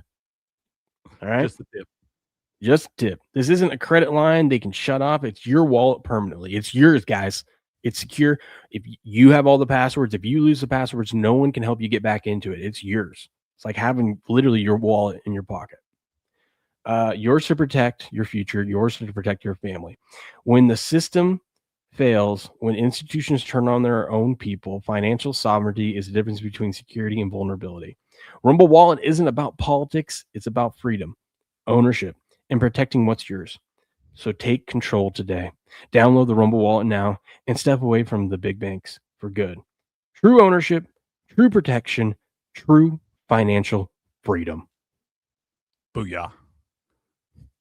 It's great, dude. If you haven't, it's easy to set up. Go check it out. I think it's great for content creators. So this is a great thing for content creators because it's a secure way, easy way. Instead of like people putting their cash apps and stuff out there, you don't have to. You just get on there and it automatically loads up the people that you follow on Rumble. And if you want to send a tip, you can send a tip that way. So it's great to support them, and it's great for the content creator because they get to keep that. There's no percentage fee like when you send Rumble rants or anything like that, which is fine. You know, platforms got to make their money too. But this is, but it's also great for consumers because this is literally a crypto wallet. Like you can use it outside of Rumble. You can use it for anything, anywhere that accepts crypto. I've been using it now because the fees are way lower than the other stuff I have. To send, to move money between my betting accounts, because beforehand I had to pay these massive fees with Cash App, which is annoying when I want to move money from one account to another. Now I got the Rumble wallet. It's so simple to move money in and out of there, anywhere that accepts crypto. Just make sure you write down your little code words or whatever and have all that. Oh yeah. You got to keep those safe because, like I said, if you forget the passwords, you can't ask Rumble to help you. Yeah, nobody. It's decentralized, which is great because that's what they mean by when they say no one can shut it down. No one can shut it down. It's your wallet. They can't just come in and say, nope, you don't have access to it and we're going to freeze your account. They can't do it. It's yours. You're the only one that can get into it. Booyah. Blue said, should I get butter? SD said, that sounds dirty, Blue. He said, for lubrication. That's what he said, SD comes back with. Blue said, not me, the slide, man. Blue knows CPR. What'd you say? Blue knows CPR. Yes, he does. Probably certified and everything. Certified fresh. Oh, I don't know if this is good news or bad news, Crick. For my prediction,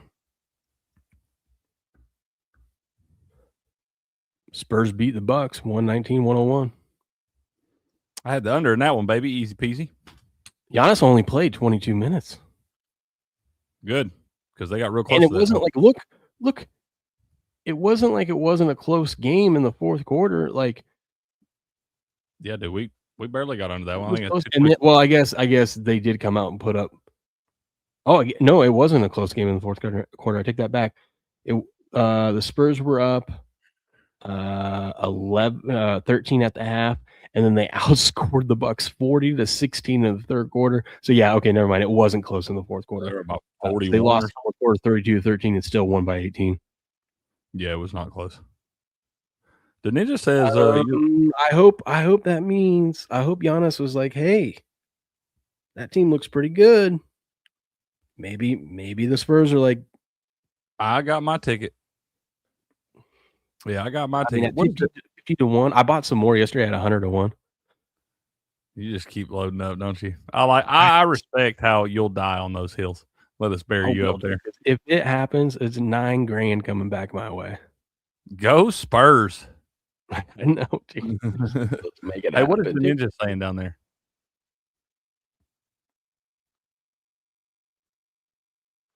I said your wallet is decentralized, not Bitcoin. I said your wallet is.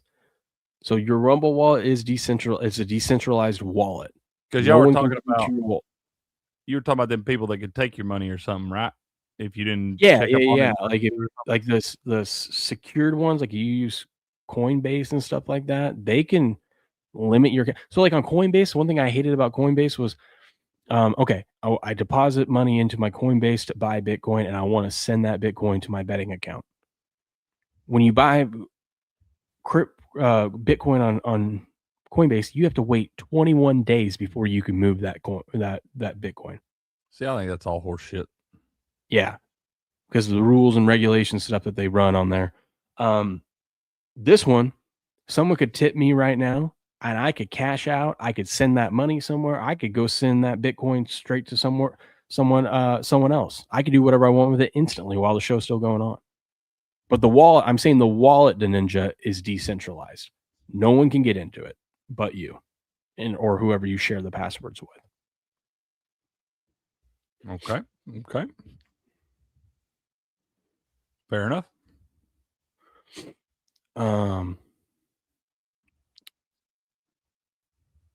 Anyways, we better hop into these NFL games. Yeah. NFL. Football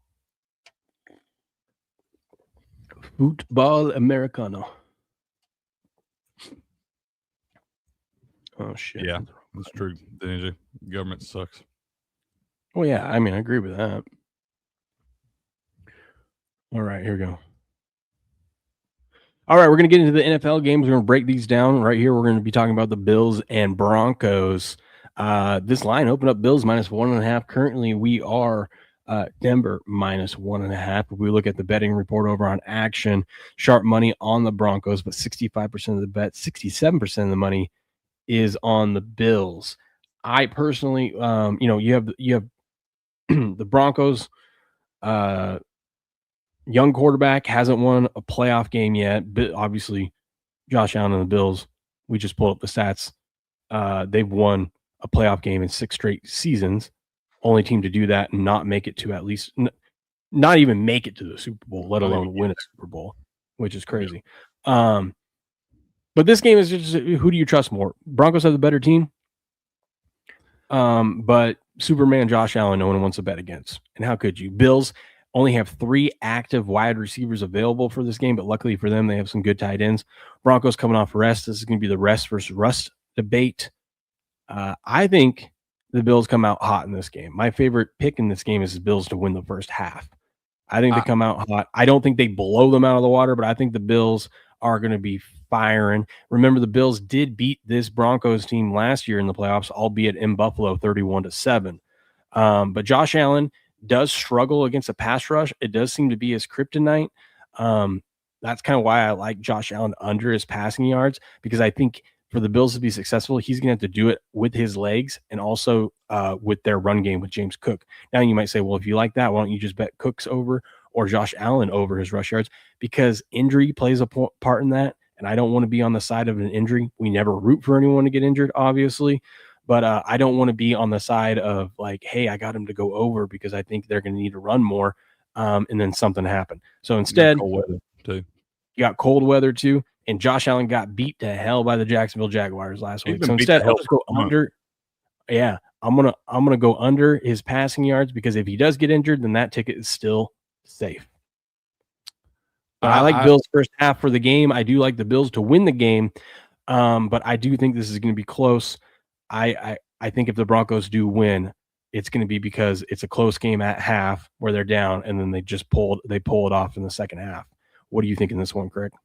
I don't hate the Bills on the first half play. You watch the Broncos start slow a little bit of time. That one sticks out in my mind is that damn Giants game early in the regular season where they came roaring back in the fourth quarter and had that epic comeback. So they do start a little slower there.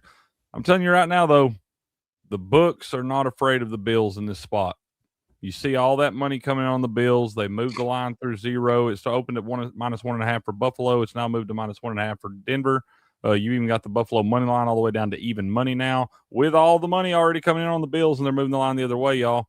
The books know something right here, and I'm going to be on the Broncos in this one. I might have a pretty significant play on it when it's all said and done. I feel like these teams that are 1 seed, when they get that bye and everybody forgets about them through wild card weekend and forgets how good those teams have been all year, not to mention these teams get to play those games at home. And you got the Bills in a game last week that they had to play all 60 minutes and had to come back and win that thing late against a very good football team, a very physical football team. Like you said, Josh Allen's been beat up for a damn month now. He's not 100% right there. And I know nobody likes to bet against Josh Allen, but I'm telling you right now, this week, the books are not afraid of Josh Allen. I do think with the rest versus rust, I think that is a big deal with the Broncos here. I think it is more, we might see some rust to start this game. Remember, the Broncos won all these games, but they were all close games. And you can only do that for so long. And sometimes you lose that momentum or that swag or that just being in that kind of environment of close games by taking that week off. Now, I think if you're a coach, you always want that extra week off. You'll take that rather than having to play an extra game and try to fight through the rust part of it. Yeah. I feel like Josh Allen in this team is going to be in this one for a fight. And that's why I like the first half bet the best because I don't want to gamble with the game. But this also worth noting the way this line's moving is very similar to the way the Jacksonville line moved last week, and the Bills still wound up winning that one. But it's doing very similar things as exactly what that one did, because that's why I wound up being on the Jacksonville with the line moving in favor of the books and all that stuff. The way they were moving the line against the money felt like it was a good spot, and this one's doing kind of the same thing. So it doesn't mean not a guaranteed they're going to lose, but I'm just telling you this week's the books ain't that scared of it. It looks like.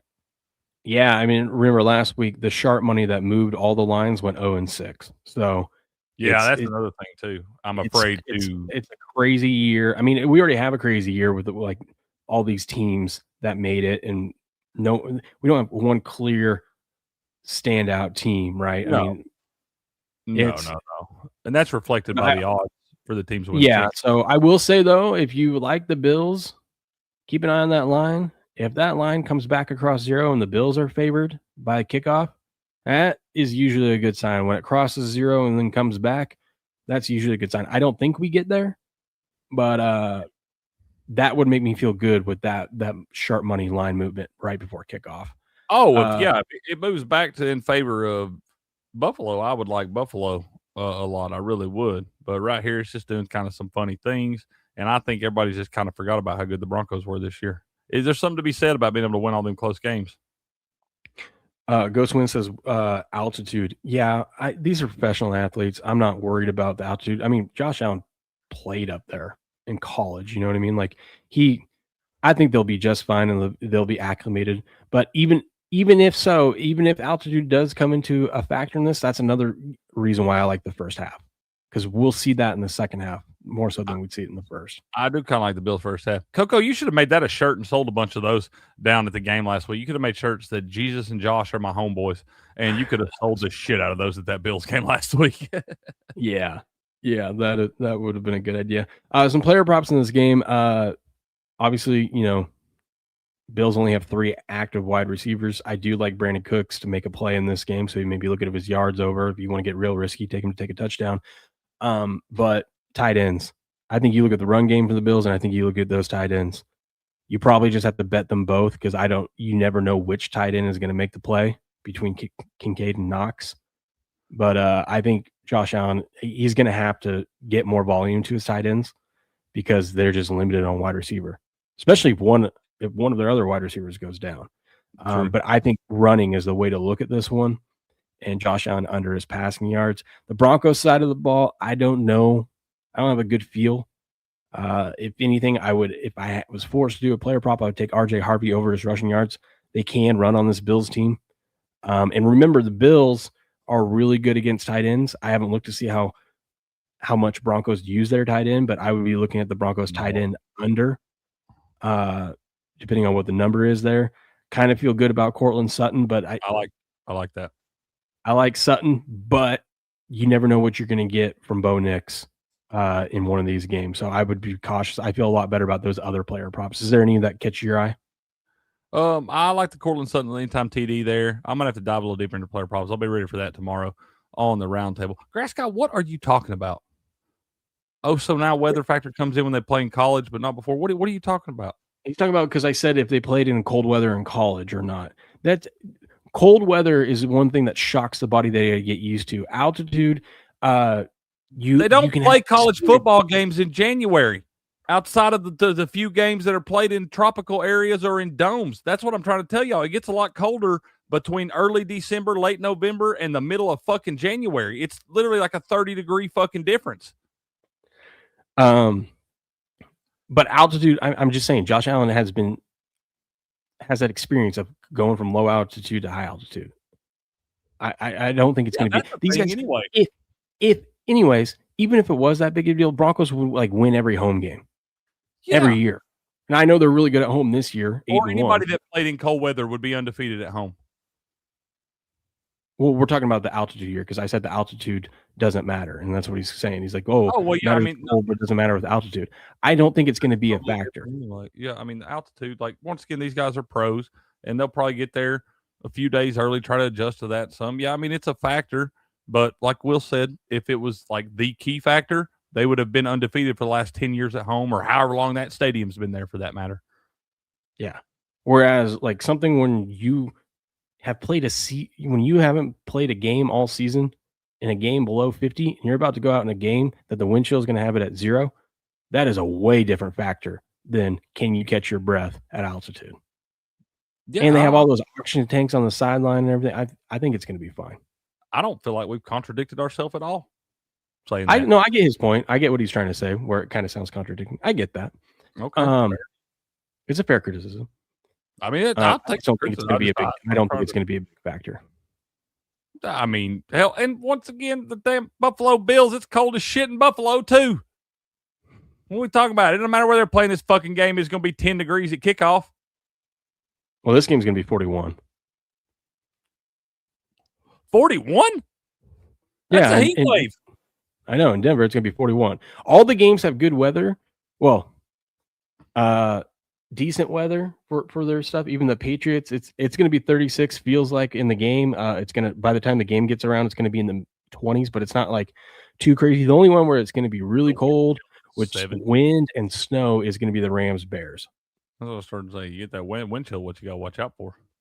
Yeah, but that's the Bills Broncos brief preview. We will be live tomorrow for the Wise Guy Roundtable, breaking these down even more, giving you best bets. So come check us out there. If you like this video, subscribe to the channel, and we'll catch you on the next one. Boom. Booyah. Okay. I'm just trying to clip each of these games out individually. Clip them. Clip I say clip them. Have you ever clipped anything? Twice, but I'm learning quick. Kogo says the Broncos don't start playing until the fourth quarter. Another reason why I like the first half. Bills first half. I think that's the safest play. If you like the Bills for the game, just bet them for the first half. Yeah. What up, Hells Bay? How you doing, man? Good to see you. Oh, he's on the Canes, baby. On that Canes train. Dude, I'm thinking more and more about betting than Miami just because everybody and their mother is on Indiana. What could possibly go wrong? I think I'm going to just do it just because I want to be a part of the shocking upset. I know. I want a little change back there. I don't think I'm going to go crazy on it, but I think I'm going to bet that money line just in case so I can beat my chest with everybody else. Yeah. I think that's the way to go. Yeah. All right. Next game. All right. Previewing all these games, the next one up is the 49ers and the Seahawks for the divisional round of the playoffs. Third time, obviously, these teams are going to be playing each other. Niners won the first one, week one of the season, up in Seattle. Seattle a couple weeks ago, down in San Francisco, beat them and won the 1 seed from the Niners, albeit Trent Williams didn't play for the Niners in that one. He'll be back for this game, obviously. Seattle, you got a 1 seed here. The rest versus Russ debate happens here, but this line to me is crazy. So Seattle is opened up a 7 to 7.5 point favorite. Right now it's down at 7. Big money on the Seahawks with 24% of the bets, 32% of the money on the Seahawks. Niners have 68% of the money taking the points. I just feel like that line is disrespectful. Even before the Sam Darnold injury news, it's a playoff game, a division game.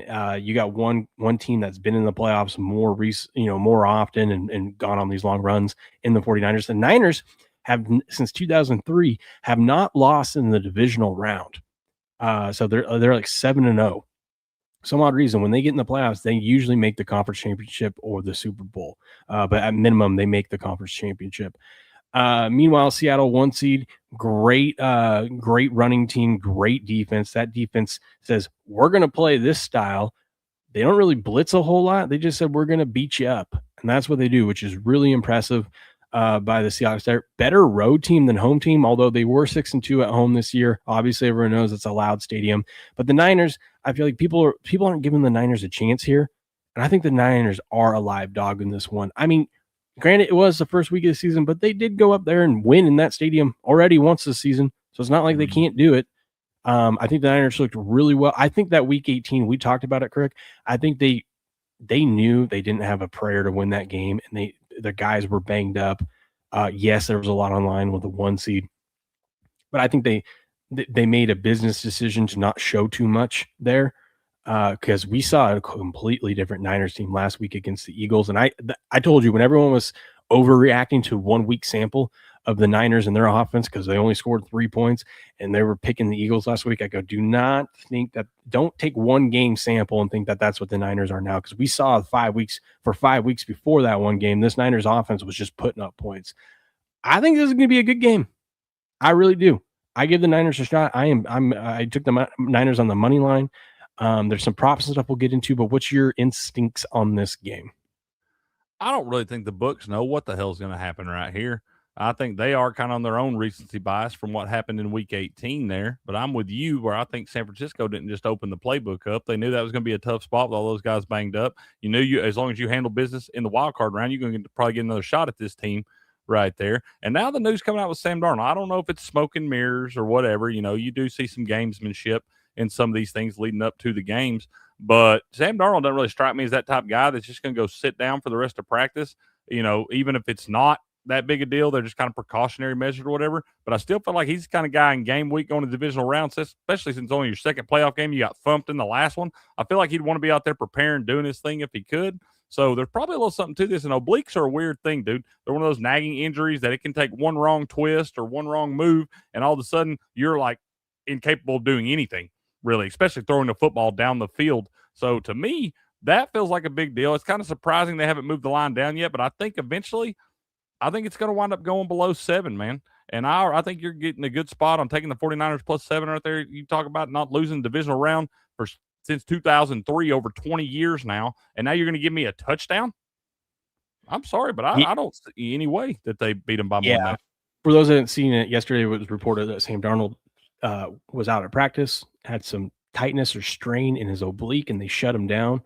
And that got reported, and I was shocked that it was kind of a big move, go from 7.5 to 7. I mean, that's a decent move there. It is. In the betting market. But I'm with you. I thought if this was serious, that it would go underneath that. I think the reason why it's not, because about an hour after that got reported, Darnold came out and talked to reporters, said there's about a 0% chance I'm going to miss this game. So he says he's going to go. I think it's a bigger deal because, yeah, you can shoot him up with drugs and numb things up and whatnot. But if there's something internally that is off right there, especially since they've had 2 weeks off, it wasn't like he didn't have time to rest up. This has to be something new. So it's new, it's fresh 2 days before the game. If he's out there, if those obliques don't just heal up in 2 days, if there is something internally that's bugging him, we could see him be more inaccurate throwing the ball. It doesn't take much. You throw off your throwing motion just a little bit, and it throws off your accuracy a lot. Oh, 100%. Luckily for Seattle, they do have a run game that they can rely on. And you look at that damn San Fran and Philly game last week, which I think this one's going to play very similar to. That was a hard-hitting football game, dude. They're going to be out there ripping heads off. All it takes is one wrong lick that way. And I'm telling you, man. And then you know what? You fall off. You got Drew Lock behind him, and you got Jalen Milroe behind him. Yeah. That's not a good deal. Milroe couldn't beat out Drew Lock is kind of shocking. You can't win with one of those guys. So no Fred Warner for the Niners. There was rumors that he was trying to come back this week. He is not going to go. But I mean, the Niners, when we're talking props, obviously the Niners are going to have success in this game. Christian McCaffrey's going to have a game. I mean, that's just how it is for the Niners, right? I think someone overvalued on the 49ers in the betting markets, and I love betting on him, but I think he's overvalued, is Juwan Jennings.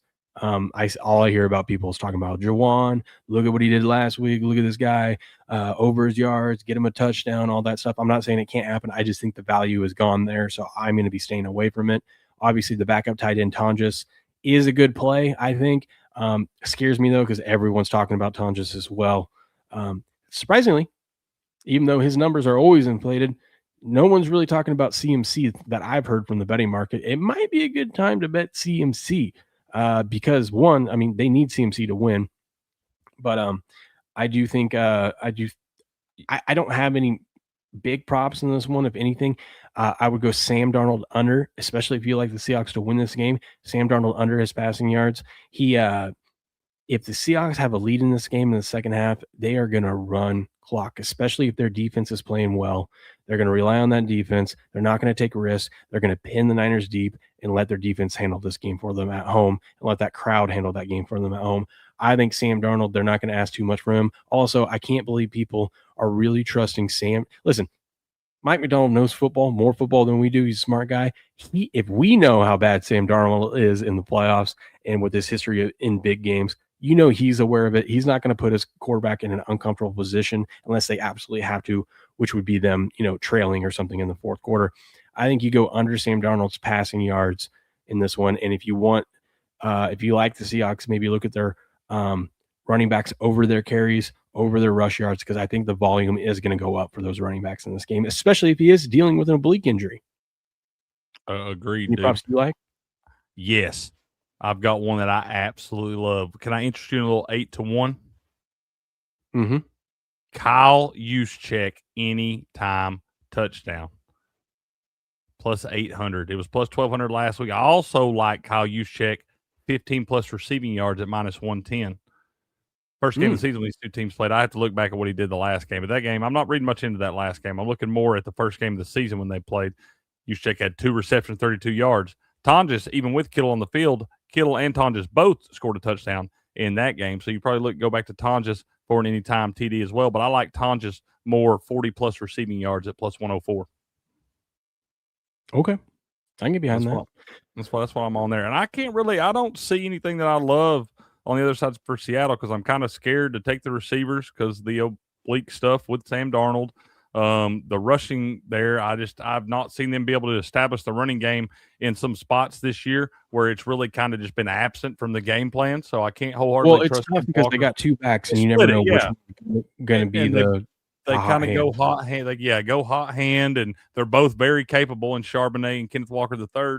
So you don't know what to do with that.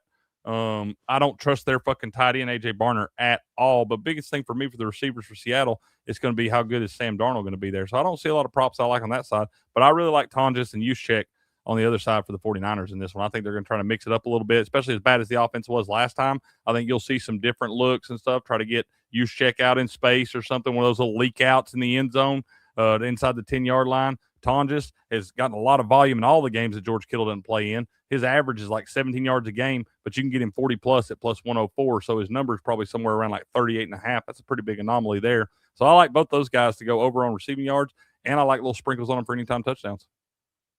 If you want a little sneaky long shot, AJ Barner for the Seahawks, almost 2-1 to score a touchdown. And that's what I was just saying. I can't trust that guy, man. He's a flash in the pan. He's fully capable of doing it, but they'll have 5 targets for him in the red zone one game, and they won't even look at him the next game. You want a long shot sneaky one? Demarcus Robinson touchdown plus That's 400. a good one. Yeah, I think he had the longest pass of the game last week, and we had to call like a 57-yard pass early on in that one. So yeah, he's a speedy guy that can get behind the defense there, and Brock Purdy does look for him, especially when you're trying to take the other guys away. And these are some of the best odds that we've gotten all season on Christian McCaffrey to score the first touchdown. He's only 14% on Kalshi, so you're looking at over plus 600 for him to be the first touchdown. That's rare because he's usually like plus 350 to score the first touchdown in a game. So you can get over, plus 600 on him to score the first touchdown. It's good value. And that's kind of what I'm saying, Jamie. You said I don't mind something being plus money or heavily juiced. I'm just interested in the probability of hitting. Well, that's what I'm saying. You got to look at that stuff on and I don't know if you're available to look at DraftKings, everything, but DraftKings has started doing this thing last couple of years where they list the averages and stuff outside. So if you see a guy like Tonjes that's averaging 17.1 yards per game receiving, and all of a sudden now they've got, and it's due to the fact that Kittle's out. But if you also look at the games Kittle didn't play in, Tonjes was heavily involved in the offense. So you got a big anomaly there because his total's probably, with him averaging 17.1, his total's probably around 37, 38.5. So that's a big disparity right there. Ripper says Adam Prentice, anytime touchdown plus 1,800. Look at Ripper coming in here dropping some nasty plays. That's just gross enough to work, Ripper. Love it. Let's go, man. Let's see. What is that? Great. Hold on. I'm betting that shit. Adam Prentice. Where's he at? Is he in this game? No, I think they're talking about the Bills game. Okay, whichever one, Ripper, you tell me, because I'll bet Mr. Prentice. That's old man Prentice's boy. Let me see. I don't know. I guess I could just Google it. Yeah. Let's see. Blue said I just hit my vape called Ripper. Adam Prince, he is a receiver for the Broncos. Oh my God. Okay. This dude is just jacked and got a sweet stash, dude. A sweet stash, bro. Yeah, we can bet that guy. I mean, that gives me look at the confidence on that guy, Played at South Carolina, it looks like. Okay. Little Adam Prentice anytime TD. Ripper, I'll ride along, sir. I put a little half unit on that plus 1,800. Booyah. There you go. Well, that's the 49ers Seahawks preview. Let us know what you think about this game or your best bets in the comment below. Smash the like button, subscribe to the channel. We'll see you on the next one. Booyah. Grass guy's got to be so mad that we're going this long. I'm sorry. There was just a random bunch of things that happened today. It's okay on Fridays because Fridays doesn't have – we can't do it on Tuesday and Thursday because we got full slates of NHL and NBA and stuff. It ain't as big today, so we should be all right. Yeah, we got 2 more games and then we'll wrap up. Just checking my phone real quick. Okay. I kind of need your help. Maybe I'll save it for tomorrow. Well, we won't do it today, but help me pick some random fantasy players for that contest. I don't want to pick the big boys because we got a lot of catching up to do. I 100% want to do that. I want to do 2 of those. Well, I only have 1 entry. Oh, you only have 1? You can't do it's in the season. Is there a new one? Is this like a full playoff thing, or do they start each week? It's a full playoff. Do they have one that starts each week? I bet they do. Not over on there. Let me see. Real quick. We won't do it. So don't worry, Grass Guy. As you can see, I am waiting. We got a lot of catching up to do. I have no idea what the time is, buddy. We never know that. Yep, I never know that. The time is when we finish these last 2 games. If you got something to do, buddy, you can go do your thing. If you got something to do, I can knock it out. But yeah, I don't know. On these mornings he's off, man. We just get to roll along, and hell, we giving out some good information right now. Yeah. So I've been avoiding all these. You got to take a couple of them, right? So I only took 2 quarterbacks that I thought people won't take. But right now, this is what I got. I got these guys. We got to go through and see if we can find some gems and change some of these. We'll do that tomorrow. We got the fellas with us. Yeah, but I got to find that diamond in the rough, man. Just got to bend over and pick them up. Okay, here we go. Let me take a sip of water.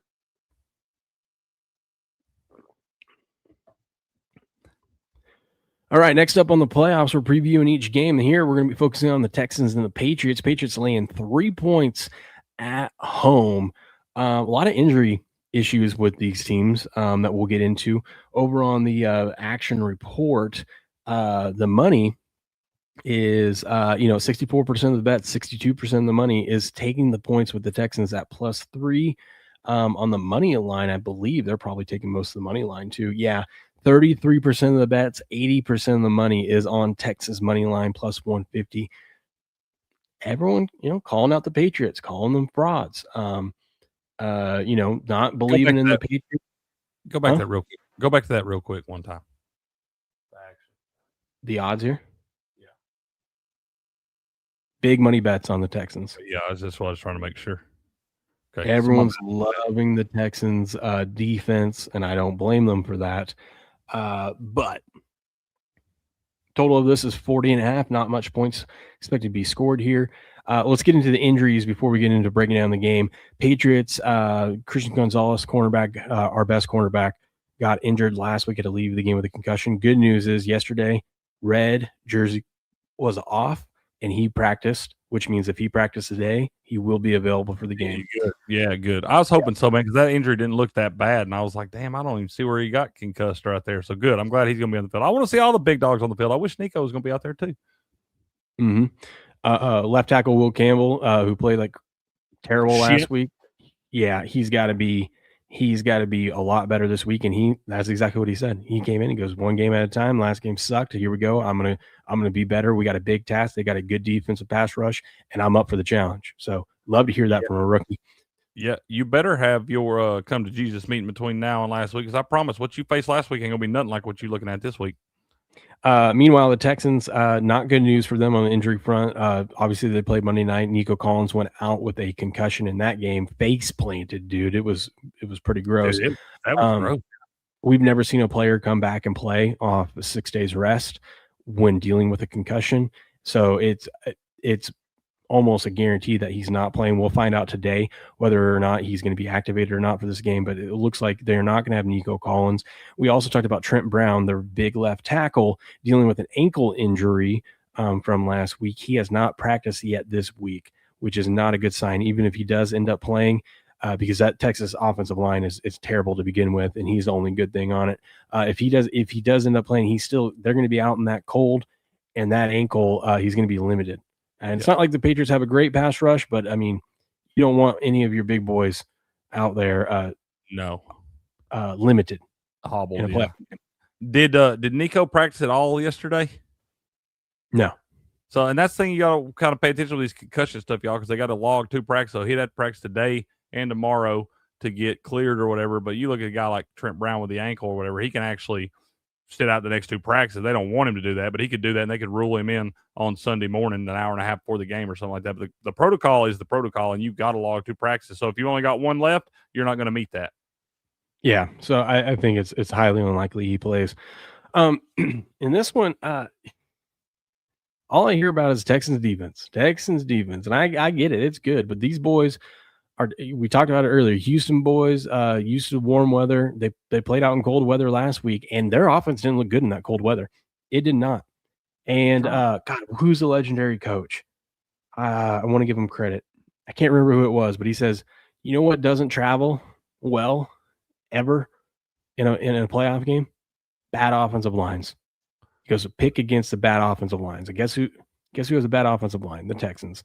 I obviously am biased. I'm a Patriot fan, but I do like the Patriots in this one. I think they're going to win this game easily. My prediction is 28-10 in this game.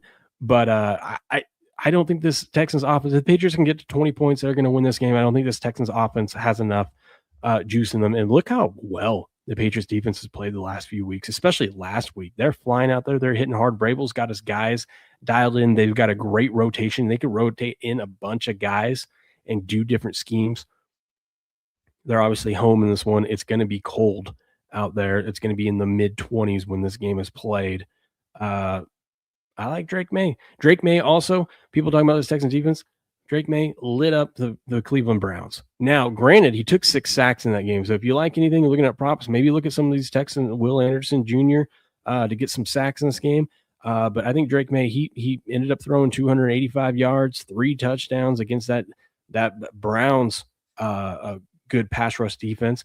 And he also picked up 50 yards on the ground. So this game is going to come down to if Drake May can hang on to the ball or not. If he starts doing those stupid plays like last week and fumbling, putting the ball on the ground, it's not going to go good. But C.J. Stroud did the same thing last week too. We saw C.J. Stroud in that cold weather put the ball on the ground and could have cost them the game. So we'll see. What are your thoughts on this game, Crick? Texans are playing really good football. Texans have now won 10 games in a row, including that game last week. Their last loss was at home against Denver, 18-15, way back when. But I'm looking at these losses, okay? You've got a loss at Denver, 18-15. Or, excuse me, a loss at home to Denver, 18-15. A loss at Seattle, 27-19. A loss at Jacksonville, 17-10. A loss at home against Tampa Bay, 20-19. The game they probably should have won. And then a loss at the Rams. That was when Tampa had that crazy comeback in the fourth quarter. And then you got a loss the first week at the Rams, 14-9. Those are all teams with pretty solid defenses. 3 out of those 5 games on the road there in playoff spots. Right? Except my stupid Buccaneers. But we had a chance. We had a chance though. But at the same time, you look at those teams and the style of play. Very similar style of play to the Ravens. Solid defense. You got a defensive-minded head coach. You've got a solid quarterback that can take over and not as long as he doesn't turn the ball over. That is the key. Drake May cannot do one of those stupid games where he has 4 or 5 damn turnovers. And he was a little careless with the football last week too, and it worked out for him because it just bounced right back to offensive linemen and stuff. But he's got to be efficient with the football. But I think if Drake May's efficient with the football, I think it's going to be a real tough spot for the Texans because of how bad that offensive line is. The Texans haven't won a game this season where they played a playoff team and that playoff team scored over 17 points. So I may agree with that comment that Hells Bay just put in there more than any comment I've seen in here today. I feel like the Texans defense has got to get a tutty for them to have a chance. Yeah, and Drake May puts the ball on the ground. That's totally possible. Could happen. I just feel like everyone thinks the Patriots aren't going to score any points. I mean, the Patriots have put up a lot of points this season. That's the thing, dude. The Patriots offense, you look at all those other offenses out there, those teams they've lost to, the Patriots offense is by far the best offense of all those teams. And this is going to be completely different than going against a 42-year-old Aaron Rodgers out there. You have a young quarterback that can use his legs and get out of those pass rush situations. Very well. 8 carries, 69 yards last week, man. In a spot you had to have it done, and he showed that ability all year long. Like I said, I always knew he was going to be a great NFL quarterback just because his metrics and stuff like that and the talent spots that he's really good at. I didn't factor in that guy was as good an athlete he is and he can make those plays with his legs. That's a big deal. Yeah. Texans defense is vulnerable to big plays. Unlike the Chargers last week, the Texans defense actually, their cornerbacks aren't too great. They do give up some big plays. I watched a clip of last season. I think it was Kendrick Bourne just roasted one of the cornerbacks there for a touchdown and whatnot. You got Kyle Williams as a sneaky anytime touchdown play because he's their big play threat. And that guy can fly. That guy is fast. For the Texans, I don't really like any props for them offensively other than maybe a CJ Stroud interception or something like that, just because I don't know what you're going to get from this offense. I don't think anyone knows because the only reason why people like the Texans is because of their defense. So if you're looking at props, look at some sacks. Drake May is very vulnerable to sacks with a good pass rush like the Texans have. I think I like, especially with no Nico Collins going and everything, maybe look at Woody Marks' receiving yards. Possibly. I think they could have to, if the Patriots are getting after him there, maybe CJ Stroud gets in some trouble. They might have to start looking at some dink and dump stuff, maybe some screen passes or something like that. And we know they ain't throwing them damn screen passes to Nick Chubb. No. So maybe look at Woody Marks' receptions. Maybe you can get 2+ receptions at -111. I may even look at him at a little sprinkle on 3+ receptions at +262. You know who I kind of like? Tell me. Whoa, his odds are way low. Maybe not. Travian, maybe I'm wrong. Maybe. Oh, yeah. This would be a sneaky play because if you want to look at receiving yards for a running back for the Patriots, you want to go with Ramondre Stevenson. He is their better pass blocking running back. He had like 90 yards receiving last week or something. You can get him 13.5, and he cruised to it, dude. You can get him at like minus 125 to have 20 plus. Ramondre Stevenson. If you want to go 30 plus, you can get him at about plus 185 for 30 plus. I think the sneaky play is you can go Travion Henderson 10 plus at about plus 140 to have 10. I think if you do that, you ladder him a little bit. You do Travion Henderson 20 plus receiving. He is not their guy that they throw screens to. But listen, if they do throw a screen to him, that guy in the open field can scoot. You know who I like for the Patriots? Demario Douglas, 3+ receptions, plus 201. Ooh, I like that. You got he's averaging 1.8 catches a game. His 2+ is at minus 150. So they feel pretty confident he's going to get that. And I think that, looking to take Stephon Diggs out of the game, look to take Hunter Henry away, I think it's going to open up some spots for either. You can look at I like Boutte and Demario Douglas, maybe 3+. You can get Boutte or Booty, however the hell you say it. You get him 3+ at plus 121. But I think I like both those guys 3+ receptions because they're going to try to take the big dogs away.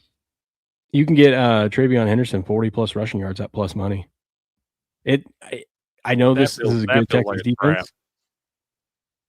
Well, I'm just saying I know there's a good Texans defense, but if it just takes one run for him, that guy's capable of breaking a 75-yarder anytime. You can get him at 50+ rushing yards at plus 200. I think the reason why it feels like a trap is because they use both their backs. That you don't know who's going to be kind of the hot hand and who they're going to go with. Oh yeah. That especially like hell. You had a game a couple weeks ago where Ramondre scored 3 touchdowns, Travion scored 2. Yep. Drake May to get 40+ rushing yards is about plus 135. Let me look at something real quick because that might be a good spot too. What's he averaging? Rush yards averaging 28.7. Oh yeah, that is a good spot. Drake May 40+ rushing yards plus 115. Booyah! I like that one too. Mm-hmm. I think he's gonna be running for his life, man. So you get that pass rush after him, so he's gonna have to scramble outside the pocket. Drake May. This is if you want a little bit of a longer shot. Drake May anytime touchdown plus 300. Drake May anytime. Oh, I like that too, dude. Go see like CJ Stroud down there. I can't trust CJ Stroud. I think I said Bourne earlier. I meant to say Kayshon Boutte. It was the one that burned. Okay. I could see where you 2KBs. I could see where you get that confused. Hell, Kendrick Bourne he played for the Patriots for a little bit too. Yeah. Maybe that's what. Maybe it was Bourne that I saw. Either way, I think you're right on that. I think it was Kendrick Bourne. He's had a good season for the 49ers in the absence of those other guys. Yeah, but I think either way, the main thing is that the Texans defense is vulnerable to big plays down the field, and Drake May is the most accurate quarterback in the league throwing downfield. How are the Patriots against tight ends? And vice versa. How are both these? I don't know. I haven't looked into the stats. I haven't looked into the stats. Check that. We have to save some stuff for the roundtable. Yeah, we do. You can get Kyle Williams anytime touchdown plus 900. Dude, I kind of like the Demario Douglas anytime touchdown too at plus 500. I don't hate that. I think one of those two guys are scoring. One of the three is getting a touchdown this weekend between Boutte, Demario Douglas, and Kyle Williams. One of those three guys is getting in the end zone. Boutte, you can get plus 400. Yeah, bet them all. That's what I'm saying. You bet a unit on all those. Two of them hits, it's just gravy. Oh, two of them wins. You going to Applebee's to get 2 Oreo shakes. But yeah, just bet them all for a unit and hope Kyle Williams is the guy. Yeah, absolutely. But yeah, I think it's going to be a good game. I do think people are looking way into the Texans defense and not focusing on how terrible that offense is and how well the Patriots defense played. Yeah, it's understandable that you're looking at the defense because that has been an excellent defense. I've said all year long. I told you I drafted that team in my fantasy draft, kept them all damn year. I thought they were going to be the best defense in the league. Still think they are, but at the same time, you know how they became the best defense statistically? Because you had no choice. No, statistically, the Browns were actually the best pass rushing team. If you look at sacks and all that stuff, you got the sack the Browns were the best until they played the Patriots. And when the Patriots did what they did against the Browns, that in the power rankings bumped Houston above the Browns in that one. So I'm just saying. And Drake May has gotten a lot better getting that ball out quick. So we talk about Aaron Rodgers being the best ever to get that ball out quick and stuff like that. You'll notice that certain teams know that, hey, we can't play this team mano a mano in that spot. We got to look for schemes and things that'll put them in bad spots. And clearly the Patriots figured something out, because to be able to do that against the Browns is a big deal. And you got Texans and Browns, very similar style defenses. Could see the same type of game plan. That's the game the Texans ought to be watching all week long, is the game that the damn Patriots played against the Browns. They ought to be scheming up for that game. I think the coaching edge goes to Rabel. I think he's a better coach, more experience. The Texans in their history have never won a divisional round game. Meanwhile, the Patriots, Drake May as a 3-point favorite or more, is 11-0 straight up. I'll tell you what, this is by far got the two coolest coaches in it this weekend of all the teams left. By far. Yes. I love the coaching matchup. Mm-hmm. Yeah, so we'll see what happens in this one. Patriots, Texans. Let us know what you think in the comments below. What's your best bet in this game? Comment, and we'll catch you guys on the next video. Booyah. One more grass guy. Well, I started to say we got one more grass guy. One more, and then we'll be ready to go. Love it. I just need a minute. Clear my throat. I'm finally getting over this gunk. Hell's Bay said there should be a line for C.J. Stroud anytime fumble after the Steelers game. Hey, you're not wrong. I told you I was sleeping through that thing, and I woke up for a little update from SD, and she's like, yeah, I've watched, I think, 8 plays now. They've gone like 4 yards and fumbled 3 times. I was like, you should turn that shit off.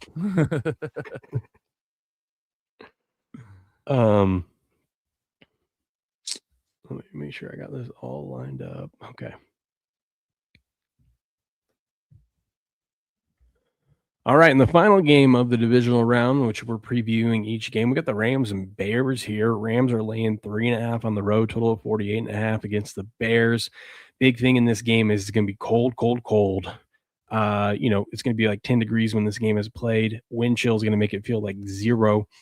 And could have some snow mixed into this game as well. Good old playoff snow game. Who doesn't love that? The Rams, by the way, haven't yet to play a game this season in under 50-degree weather. So that's going to be a little shock to the system, and I think it's going to play a big factor. This is one where I think home field advantage is huge. But what everyone's thinking about this game, the Bears have to play full quarters of football. They can't keep being the cardiac Bears and coming back in the fourth quarter. I don't think this is a team that you can do that to. The Rams have a really good defense, but that defense has not played well the last 5 weeks compared to the standard of what they were playing throughout the season. So I think they are vulnerable. Matthew Stafford in cold weather games or bad weather games in his career is 1-8, 14 touchdowns, 11 interceptions. Not great for the Rams. Rams have the better complete team, but I think where this game is played and the elements of this game is going to make a difference. Over on the betting side of things, like I said, the Rams on the money line are minus 195. You got 65% of the bets, 54% of the money of them on the money line. Against the spread, we're seeing over on the Action Network, Rams laying 3.5, sharp money on the Rams, but 67% of the bets, 68% of the money is on the Bears catching the points in this one.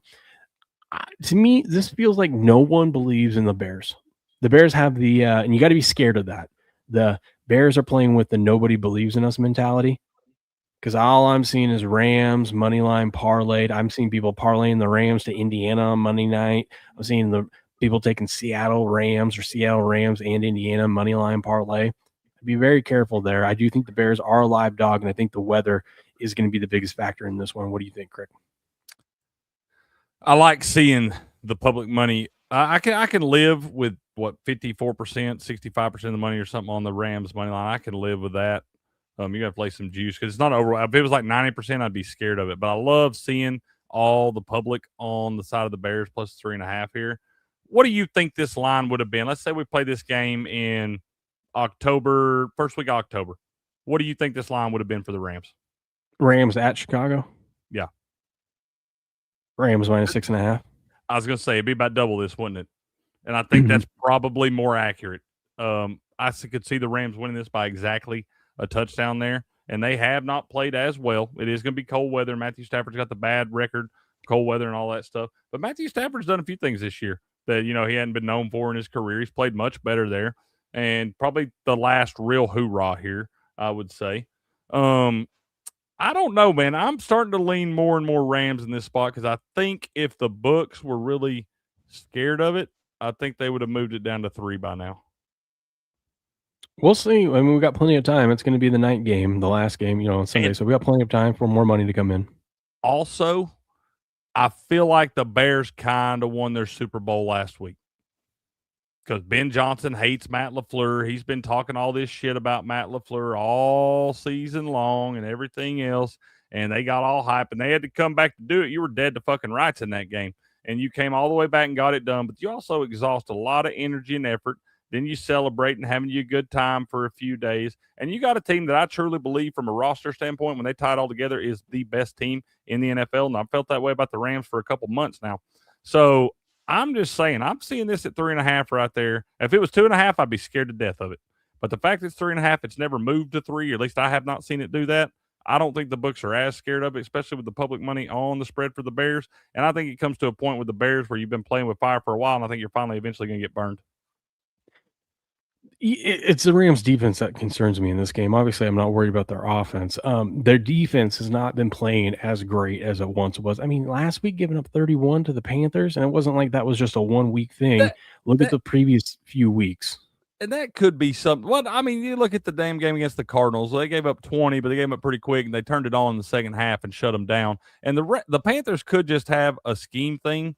It could be a mismatch with whatever there. I don't know. The Rams clearly got some because they were able to keep both those games close. The books weren't scared of the Panthers in that thing, wrongfully so, because the Panthers they won one of the games and should have won the other one probably. But that's could just be a scheme thing, dude. It really could. And also the Panthers front on defense, correct me if I'm wrong, but the Panthers front was pretty solid all year long. And I don't think the Bears is as good on the defensive side of the ball. Am I wrong? You're not wrong. No, the Bears defense is very weak and vulnerable. But they did give up 27 to the Falcons, 38 to the Seahawks when they blew that fourth quarter double-digit lead. They gave up 34 to the Lions. I'm not saying like these teams are bad that they're giving up points to. I'm just saying they aren't playing like the Rams team at the beginning of the season, giving 10, 7, 3, 23, 20. Like, did somebody go down or something? I know you got those two giant bookends in Byron Young, Jared Verse, Kobe Turner in the middle. I love that Rams front seven. Nate Landman's a beast. That guy's a tackling machine at linebacker for the Rams. But I love the front seven. It's the secondary where you'll see some problems there. Who are we looking at for the Bears on the other side as far as maybe who's going to carry the bulk of the offensive load? You got 3 capable receivers in DJ Moore, Luther Burden III, and Roman Dunze's back now. You got 2 capable tight ends in Cole Kmet and Colston Loveland. The running backs, kind of a double-edged sword, but both of them are giving you productivity there. Who's going to do the thing on offense for the Bears, you think? I think you just keep riding the hot hand with the tight ends. Loveland's been playing great. You got to remember the Rams lost their left tackle. He's going to be out, and that Rams offensive line has been great. Or not the Rams, sorry, the Bears offensive line. The Bears lost their left tackle, and that Bears offensive line has been great all season. That's a big deal. You lose your left tackle going into this game because both these dudes, Jared Verse and Byron Young, fully capable of wrecking a game, or were up there in the sack leaders, or at least early on in the season. They went on a little drought down the back end. But losing your left tackle, who's supposed to be your bookend, your key offensive lineman there, and now you got to shuffle everybody around because you're going to move somebody in there probably. You'll probably move your next best offensive lineman to left tackle. And I don't know, man. That could be a big deal right there. Oh, yeah. And also, I know Ben Johnson's a good coach, but who you trust more, Sean McVay or Ben Johnson? Oh, Sean McVay, 100%. Absolutely.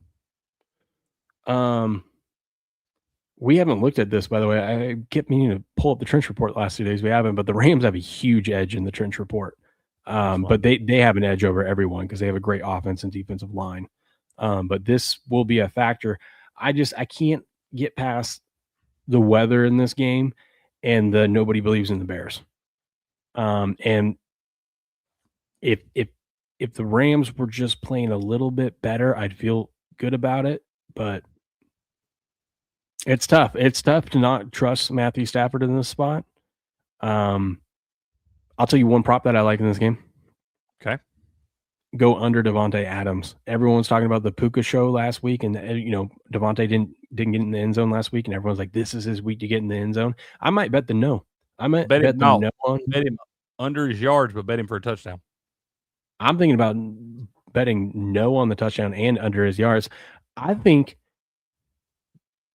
he, he was dealing that hamstring injury. I think the reason why we saw last week he can't kick it into that second gear, whether it's his body telling him, no, I can't do it. Like, don't do it, or you're going to risk, like pulling this thing, or something happens, or he's scared to kick it into another gear. You look at all the passes that were thrown his way. It was those curl routes and those drags across the middle. He didn't complete any of the deep balls that were thrown to him.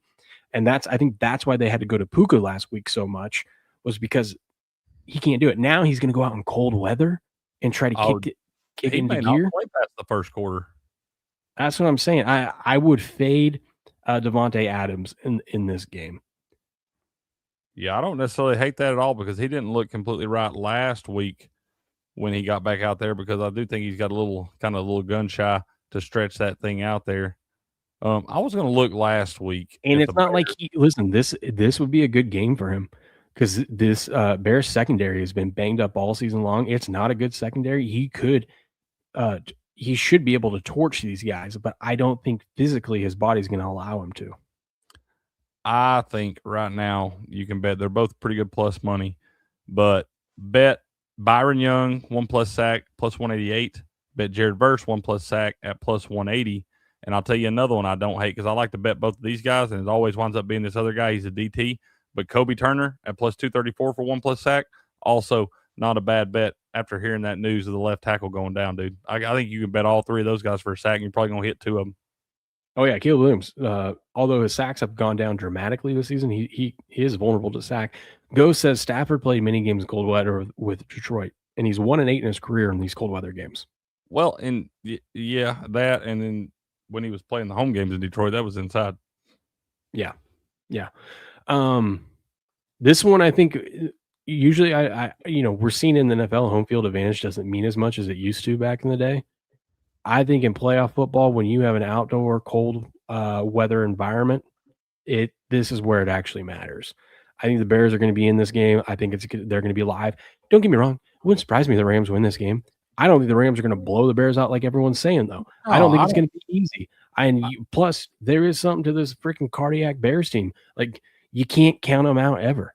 Now, I don't think they can do that in this game. I think you don't want to try to have a miracle fourth quarter comeback, but if it's a 3-point game, Caleb Williams got 2 minutes, ball in his hands. Hell, he's got, I think, 8 fourth quarter comebacks this year alone and stuff. So, yeah, if it's 3, but I think it could be a situation like where you see the Rams up by 10 and we're getting down around the 2-minute warning or something like that, and they know they got to have 2 scores, and you see them take the damn field goal to get within 7 and then not be able to punch it in. The Rams win it by exactly 7. I could see that. Yeah, no, I mean, that wouldn't shock me. I'm on the Bears money line in this one. I think the Bears have a shot. This is the one. It's rare that the last game of the weekend, divisional weekend, is my favorite one and one I'm most excited about, but this is it. And I don't think it's going to be just a boat race for one side or the other. I could see one of the teams getting up, like I said, by like 10, and the other team having to score 2 scores late, and they'll take the field goal and lose by 7. But I think this is a touchdown game one way or the other. Another good play is Matthew Stafford interception. You're only laying like minus 115 on some books. 11 career interceptions in these cold weather games. And he hasn't been loose with the ball lately. His last few weeks, man, he had no picks through the first like 14 games, and he's got 5 or 6 in the last few. So, yeah, he's a little bit off right now, too, and especially the bad record in the cold weather. I think that ain't much juice at all to lay on that. You might could even go 2+ if you're liking the Bears. Yeah, I mean. And hell, it's allowed. Hell, Brock Purdy, we took Brock Purdy 2+ interceptions last week, and if you told me the damn 49ers were going to win that game, I said, well, that bet's dead to right. Brock Purdy still threw 2+. They still won the game, so that's possible too. Yep. Some other props I'm looking at in this one. I think you look at the tight ends. I think everyone's looking at Loveland. I would look at Cole Kmet in this game. You can get him over plus 600 anytime touchdown. Caleb hasn't forgotten about that guy. Cole Kmet is an absolutely freakish athlete, man. It is unreal how that guy can maneuver his body in the air and the different plays that he makes being as big as he is. Cole Kmet's one of the best overall athletes in the whole damn NFL. Or I would say screw the touchdown. Cole Kmet to have 20+ receiving yards is a little over plus 200. Hey, will they let us take Cole Kmet or Colston Loveland for a rushing TD? Yeah, that's just their anytime TD. I wish they would let us give up. No, I want to. If I'm taking a receiver and I'm doing an anytime TD, I want to be able to bet the rushing TD because I should get way better odds on that. But they have run a couple little weird like wing T looking end rounds within the last couple weeks. I could see that. I think also for the Rams, with it being cold weather and whatnot, I think you got to look at Kyren Williams. I mean, I love Kyren Williams no matter what, but I mean, anytime touchdown you're getting plus money on, you can take Kyren Williams. You can get even money that he has 60 rushing yards in this game. Is Blake Corum playing? Yeah. He is playing. That's the only thing that scares me away from that dude this year because Blake Corum will get a little bit of a hot hand going on, and they'll wind up giving him a little more volume in the offense. So that's the only thing that scared me away from Kyren Williams some this year. But I think in a game like this, you're going to see a lot less carry share or whatever. You're going to kind of go with the big dog in this one. I think Kyron's going to get the bulk of the carries and stuff. So I don't think that's a bad bet. What's his receiving yards, maybe? Who, Corum? Williams, Kyren Williams. 10 plus is 55%. If you think you can get 20 plus, you can get 2-1 on that. Yeah, you're okay. Yeah, I mean, like I said, he's never a bad bet in spotlight. He's shown up in big games for them for 2 years straight now. Hell's Base says Soldier Field in the cold is a tough place to play. Old legs don't like that shit one bit. I know, and they're talking about building that new damn stadium and putting it inside. What are they doing? I'm like, come on, man, what are you doing? What are they doing? If I was one of the northern teams, there ain't no way I'd be playing in a damn dome. That is true too. Jamie makes a good point. Bears are good at getting interceptions too. This Bears team is one of the best teams at turnovers this season, and turnovers aren't. They're the best, ain't they? I think they are the best. Yeah, they're at getting those turnovers. Turnovers aren't predictable, but in a given season, when a team's hot, they're hot. Now next year, don't think that's going to be the same way. But like turnovers are contagious. When you start getting on a roll defensively and creating turnovers game after game, it's just one of those things that's just it happens. Mm-hmm. I don't know why, can't explain it. But we've seen like an 8-game stretch where a team multiple turnovers every game. Yeah, it just some weird things happen in football, man. For sure. You don't have to understand it, just know. The half hour just hit. Hope y'all take the over. Let us know what you think about this game. Rams, Bears, what's your best bet? Comment below. Smash the like button. Subscribe to the channel. We'll catch you on the next one. Booyah. There you go, Grass Guy. Super James. Good morning, sir. Good morning, Super James. I saw you in the chat earlier. All right. Well, I'm going to hop out. You can go ahead and send your raids over and stuff. I got to take a tinkle, so give me about 2 minutes, Grass, and we'll be there. Grass lost that bet twice, Super James said. But chat, we love y'all. You guys are doing a show today? Yeah. I guess we're going to get over here and talk. Know. If I would have known that, we could have ended earlier. Yeah, I bet. Yeah, well, we'll be rolling. Give me about 2 minutes to get going, Grass. We'll be over there, and we'll cover all y'all's NHL and all that stuff. Chat, y'all have a great day. Good luck to you, man. We'll see you tomorrow for the roundtable. Sir, you be safe, and I'll see you in the morning. See you in the morning, buddy. Have a good one. All right. Get over here, we're raiding. The raid is on. Get in there. Say hello in the chat. Smash the like button. Subscribe to the channel. We need all caps on this one. Repost this. Let people know that the show goes on. The show goes on. Oh, Coco says grass is salty today. Grass is salty every day. What are you talking about? What are you talking about? It's that New Jersey blood in them. Grass lost that bet twice. That's a good one. All right, ladies and gentlemen, we'll catch you tomorrow for the Wise Guy Roundtable. We'll dive. I keep meaning to get to the trench report. We can dive more into that tomorrow since we have only 2 games to talk about. We can take our time. But be back tomorrow morning, bright and early, 4:30 a.m. Pacific for the Wise Guy Roundtable. But until then, good luck, good gambling, and game on.